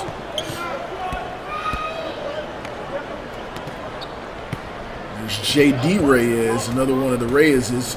No relation, ironically. You would think. Yeah, all the way over in the Asia Pacific. It's mind-boggling. Didn't know it was a very common name over here, but Carter Fields with the ball, bringing it up. And you know, Apollo Jones, let's just see. If the Zombies are not a whole lot of shooters on this team, a lot of smart players, good defenders, and athletes. Apollo Jones with some, my goodness. There he is. There he is. Impose your will, Steven. Yeah, I asked for a dunk and he gave it to us. Apollo Jones, if you could see this guy with some more shooters around. Man, Steven George getting it done now. He's fired up. He's fired up. He heard me. He must have heard me say that he doesn't do a whole lot, but he does his job well. And he said, well, watch all the things I can do. True indeed. Just because I choose to just play my role doesn't mean I can't do a whole lot more. He's showcasing that right now. 12-point game here, Heartland Zombies. Trying not to let this one get away from him. Struggling offensively as APAC is turning up the defense here. Another turnover. J.D. Reyes to the bucket. Well defended by Apollo Jones. Good defense by Apollo Jones. He picks up the block. Let's see where they're going to go there. Jones with the seam. Goes up and in. Yeah. Well, Apollo Jones, that name sounds like a name from a Tyler Perry movie or some kind of movie with a guy. He sounds like a boxer. Yeah, that too. Well, that's the Apollo. Yep. Even George with the nice footwork on the drop step to the rim. All right, Steven. 12-point lead, staying consistent here. Carter Fields working on the mismatch down low. Just throws it up there, gets it on the glass just so he can get it back. And sent back by the smaller defender. Rake Khalid. He's got some hops. Another one of those guys. He's a little undersized, but he plays very big. Jacoby Reyes showing the handles and the jumper. That is a tough bucket.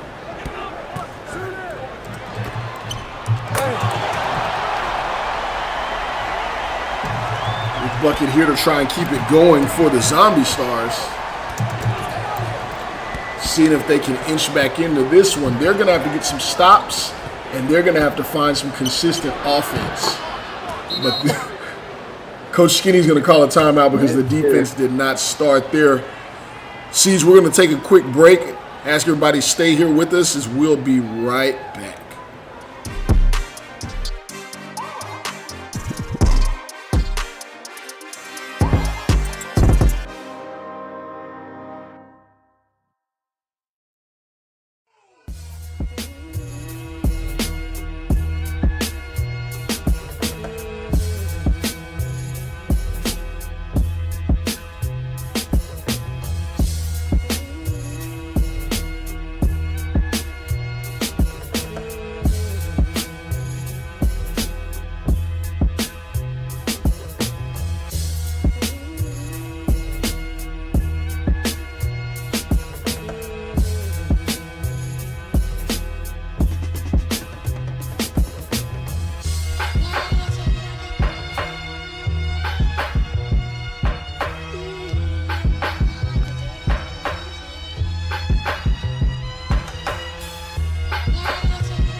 Tough crowd. Tough crowd here in the Riot House. 14-point game. Brian Webb doesn't know anything about a tough crowd as he's getting a bucket here to draw it back to 12. What can Heartland do to get back in this game that's just been seemingly under total control by APAC?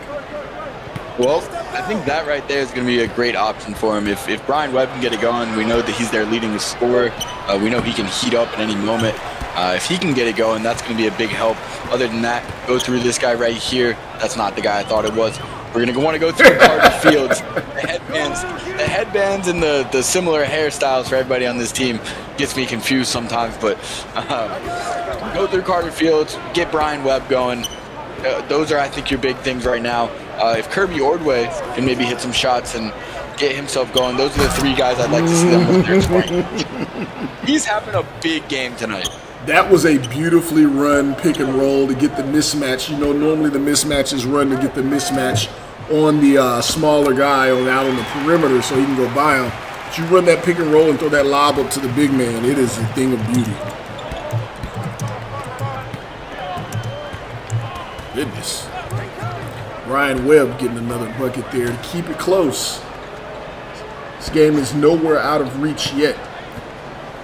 APAC just more apt to hit the tough contested bucket.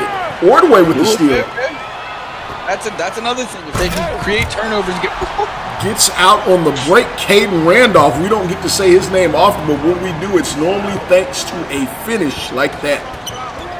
anytime I hear a hooper that's got the last name Randolph, I assume they're a tough hooper. Because any player I can recall that's got Randolph in their last name has always been a tough guy. I mean, you got the obvious Zach Randolph. Zebo! One of the tougher hoopers that we've ever known. And then just me being an Alabama basketball fan, I remember a Levi Randolph. He was a forward for them. Was also a very tough wing. I don't know, something about the name Randolph just gives off very, very gritty vibes. Indeed.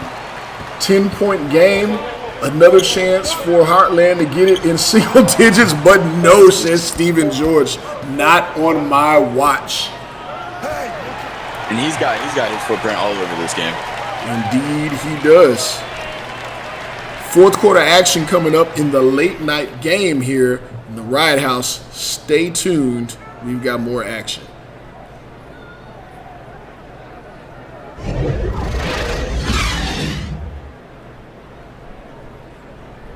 Still waiting for a big smile out of you. You're up 2-0. What's the story? Are you not happy, or you're only half happy, or? Still to be happy about. You're up 2-0. Job's not finished. Job finished? I don't think so.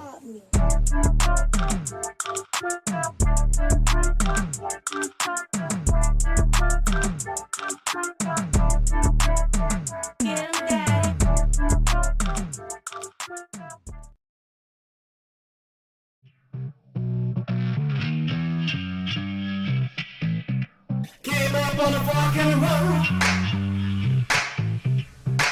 I was out of control. Too hard to go over. Too low to go under. Yeah, I was talking to her. Yeah, right in the You'll start living your best life once you get the feeling right. Now tell me what you won't do. Let me tell you what you can't do. Now tell me what you won't do. Let me tell you what you can't do. Don't tell me what you won't do. Let me tell you what you can't do. Don't tell me what you won't do. Let me tell you what you can't do. When I was a young boy, my dad said I had powers. And then I got older. I can better take it over. Then I gotta get a fork in the road. I was out of control. And we're back.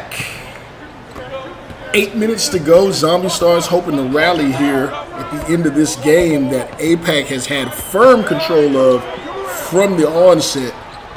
Renzo Bryant down low in the paint. I think the theme of this game has been APAC has been able to hit the tough shots, and Heartland has not, Siege. Would you agree?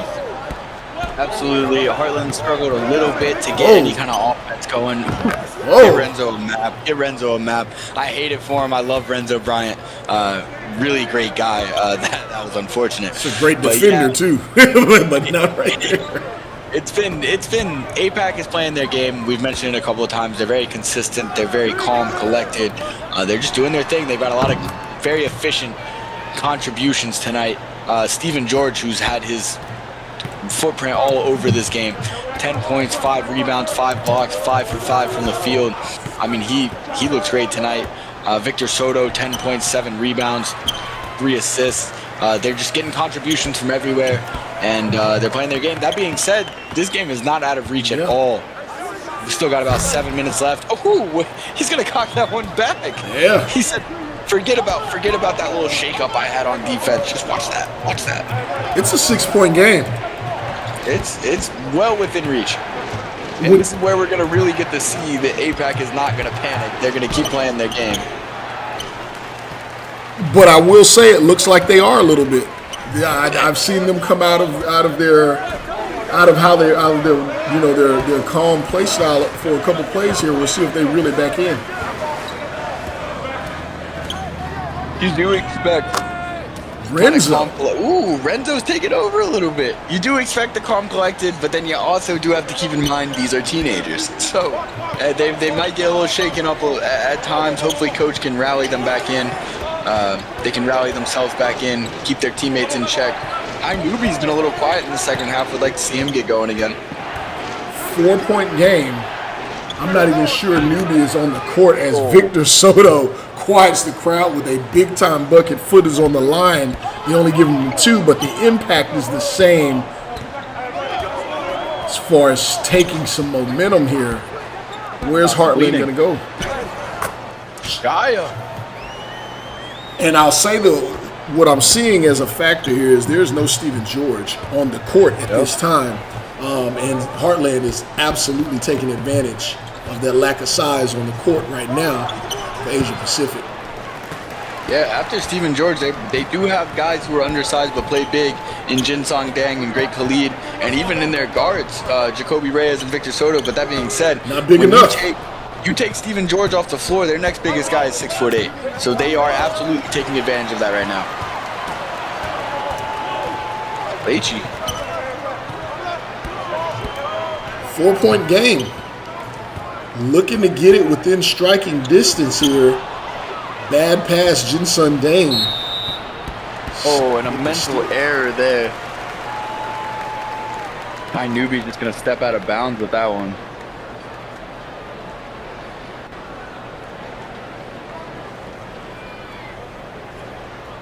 And we've talked a lot about what Heartland needs to do in this game. What does APAC need to do to hold on? They need to get back to their game. Like you said, they started to look a little bit panicked here as they went on that run. The other thing we also already mentioned, just get Stephen George back in the game. Just get Stephen George back in the game. I mean, he's been their defensive anchor. He's been great on offense. And with this APAC team, we've seen a lot that it can be a different guy every night to make the biggest contribution. And tonight it's Stephen George. 1-point game, Carter Fields with the slap away there, volleyball slap at that. All that this has occurred, Heartland has a chance to take the lead, and they can't there. That pick and roll with Brian Webb and Carter Fields is a dangerous duo. And look at that. Easy finish on the table for Heartland Zombie Stars. They're on a beautiful pick and roll. They could not convert. And now a 3-point turnaround on the other end where APAC with a much tougher conversion. And that's I think they're going to call that a flagrant foul. Siege, did you see that? Yeah, I was confused on two fronts. I kind of thought we were going to see Carter Fields kind of explode to the rim on that one. He had a lane. Instead, he kind of took his time, but Jinsong Dang came over and just tackled him. And they're calling a flagrant foul here. This is going to be 2 free throws and the ball. Carter Fields, not an exceptional 3-point free throw shooter here, but knocks down the first. And that is very uncharacteristic of this APAC team. We've talked about it all game that they're a very composed team. That was not a very composed decision there by Jinsong Dang to foul him like that. Goodness. We're going to see Stephen George check back in. It looks like Coach Reyes knows where his bread and butter is, but what an uncharacteristic play there by APAC indeed. See, Renzo's been big in this quarter. Absolutely. Great pass to Carter. Carter goes to the rack and he throws it down for the tie. That's what he does. That's what he does. You can't tell me you watch some of these dunks he does and don't think of Blake Griffin. Let me ask you, and then Stephen George going right back to work. Carter Fields there.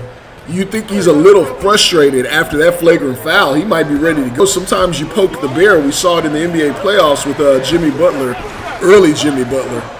You don't want to get a guy going like that with a hard foul, somebody who's been kept under wraps. No, you do not. Oh, big-time block there, and great defense from APAC. Reyes getting the block on Carter Fields. 2-point game, but the intensity is absolutely picked up here. And Victor Soto again with a clutch bucket. And it's interesting because you talk about this APAC team. First guy you're going to talk about always is going to be Kai Newby. He is their star. Then you're going to talk about a Jacoby Reyes. You'll probably talk about his brother next. But tonight, we've seen kind of a coming out. Not a coming out. We've seen them make big contributions before. But in some ways, a coming out for these two guys in Victor Soto and Steven George, who have been the leaders of this team tonight. They've both had contributions on the boards, on offense, on defense. I mean, they're the reason that this APAC team is keeping this lead alive right now. Absolutely. Coming out like Nick Lachey. Voting. Saturday Showcase is now open. Cast your vote. You want to vote for Victor Soto or any of these guys that have been popping up here as of late? Saturday Showcase coming to you, I believe, August 25th. Please cast your vote if you have not already so we can see the tops in all the SimWorld hoops on the floor. A little early here for the player of the game, in my opinion, but if this game were to end now, Siege, where's your vote going? Well, dude, I'm going to be honest, it's tough because Victor Soto and Steven George have both made great cases for player of the game. I think, though, I'm going to have to go Steven George. I know Victor Soto has outscored him, but I think that the added impact Steven George has also had on the defensive end while also having a big impact on the offensive side, I'm going to have to go Steven George if it sits how it is. Now, if the Zombie Stars are able to kind of make this strike and make this comeback, I think the answer is a little more obvious, and it goes to Carter Fields, who has been phenomenal tonight. Let's see if they can hang on here. Renzo with the big bucket. Unless Renzo hits a couple of clutch buckets, then you're going to have to give it to him. 3-point game. Yeah. And then again, I may have to wonder if it goes to Carter Fields here. What I can say is the late game is always the great game here in SimWorld Hoops. So if you guys have checked out early, you're missing one right now. But you can always head on over to social media, head on over to our Twitter, head on over to our TikTok. Not a whole lot happening on TikTok, not just yet. Head over to our Instagram. You may be getting mentioned. There may be some talk about you in your commentary on the post up. As we had Arthur Lattimore on the post up here, some people may tune in just to see what we had to say about that on social media. Check those out. All the handles at SimWorld 4K. We're trying to grow our presence there. We look forward to you guys helping us do that, and we help grow your presence as well. Siege, what does APAC need to do to grow this lead, and what does Heartland Zombie Stars need to do to chip away in these last 2 minutes? APAC, I got 2 players. I want to see them in a pick and roll. Victor Soto, Steven George, they've been the difference. They're going to get the attention because they're the guys who've been doing it tonight. And then you can have guys like Reyes and Kai Newby on the perimeter ready to jack up a shot if they get the open shot. And for Heartland, I mean, they've got a couple guys who've been big down the stretch. Renzo Bryant's been big, and Carter Fields have been big. 2 leaders of this team, I would say. And they just need to stay focused on defense because they're here, but now we talk about this a lot in late games. Consecutive stops. They gotta keep getting these stops on APAC. Well, and that is not one of them. That was not. Like you said, someone different always stepping up. You can't key in on anyone directly on defense on this APAC team. And another bad turnover there by Renzo. Trying to force it into Carter Fields. Big time finish from JD Reyes, and that just might do it. Yeah, that's going to make it tough for this comeback.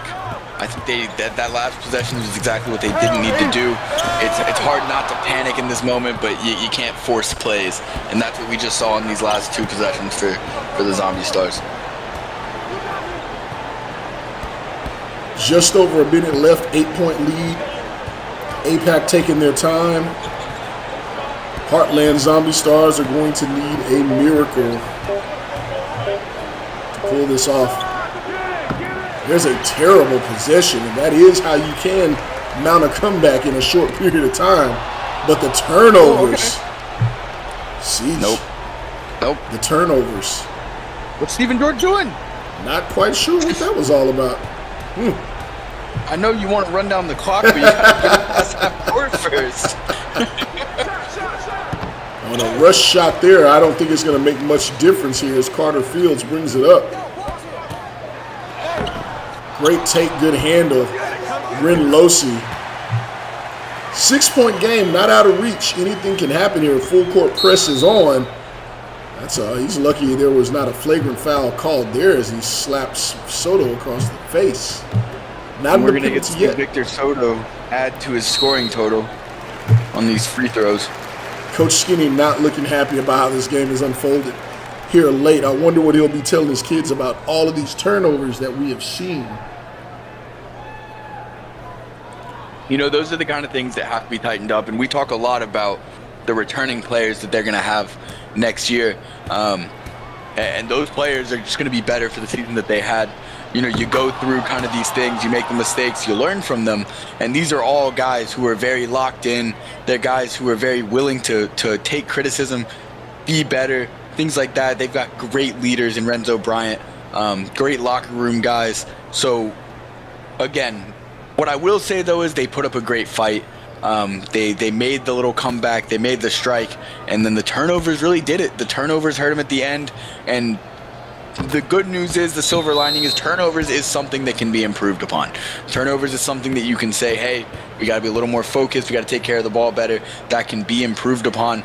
This is not a game that you look at and you say, how did we lose this game? At the very least, you can look at it and you can say, here's what we did well, here's what got us within 1 point at one point, but here's what happened then that we lost that.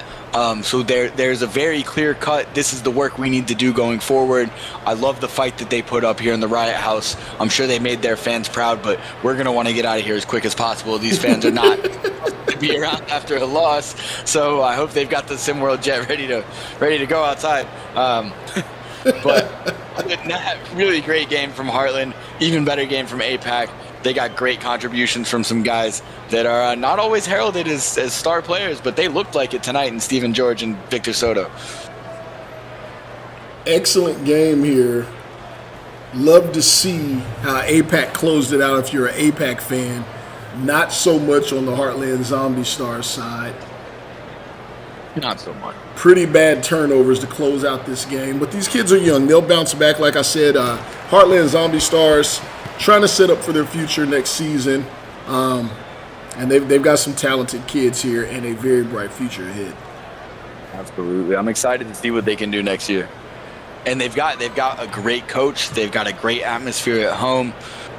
They've got great uniforms. I mean, they've got it all. They've got it all. And I think they're going to bring it together next season. We're going to see a totally different Heartland Zombie Stars when it comes to the win-loss column. Oh, wow. Oh, wow. It's extending the game. Is that a foul on a three? I believe so. We'll have to see. I believe that is 3 free throws, which, interestingly enough, that keeps you in the running there. You know, you say this team has it all. I had the pleasure of speaking with Coach Skinny Washington earlier this year, and I know one of the things he felt that he did not have were some shooters, and having the first full off-season and recruiting period under his belt where he can go out and go after exactly what he wants, I think it'll be exactly what this team needs. I think it'll be his chance to put his stamp on this team. And, I mean, I'm excited to see what he's going to do this next season. Absolutely. And like you said, at the very least, he knows what this team needs to add, and it's shooters. So he can go out and he can focus on recruiting that. You know, you've got Honcho Hardwick and Carter Fields returning, so you got a great starting front court to start out the year next year. You got Renzo Bryant, a great leader, great point guard. Apollo Jones, a great 2-guard. You got Plechi Young, another guy who can really kind of rotate anywhere between the 1 and the 3, to be honest. So yeah, like you said, they're looking for shooters. Shooters is what they need to round out this roster. If they can get that, keep playing hard like they always do, they could be a scary team. I'll tell you, I like to. I'm not one to shy away from my own personal opinion.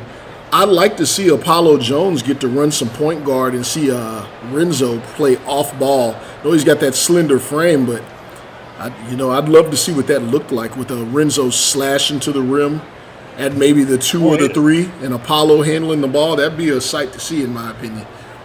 I don't hate it, and that's the thing when you got a team that you're trying to make improvements on. You're willing to try out different things, and I'm sure that's something that Coach Skinny will look at.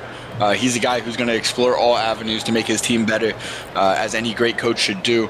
And so, hey, we might just see that. Might indeed. If you're still with us on this late night game, we appreciate you being here. Shout outs to Coach Dodge. I see you there. The King Lattimore, King Arthur Lattimore is here with us. See Trey Hyman. Coach Drees is in the building. Or not in the building, but we see you tuned in. So much appreciation to you guys there. Seated across the top of the screen there, YouTube. Support us. Subscribe, like, notify. Make sure you hit that button. Make sure that you're notified when our streams are going on. And as always, man, we appreciate you guys being a part of this with us. Last few seconds here in this game, as far as we know, unless APAC would like to have any more misses, quick shots, and fouls on threes, this game should be over in roughly 21 seconds. We've seen crazier things than this. Siege, what are we looking at? What are we looking at? We're looking at a lap. We're looking at the riot house in full effect. Well, let's see exactly what's going to happen here. I don't think this one is over at all. Don't want to rush that. You don't have too much time, but you don't want to necessarily rush a shot here. Okay. There's a bucket. It's a 3-point game, Siege. This is in play. They're going to foul Jacoby. If they can get just one miss out of this, right? I think that's what they're looking for, just at least one miss. You got to hit your free throws here. Interestingly enough to me is that Kai Newby does not seem to be on the floor, a guy that I would have thought you would go to at this moment. You know, the leader of the team, you want him kind of shooting these free throws, I would think. But what do I know? I'm not a coach, so. Knocks down the first. 2-possession game at minimum.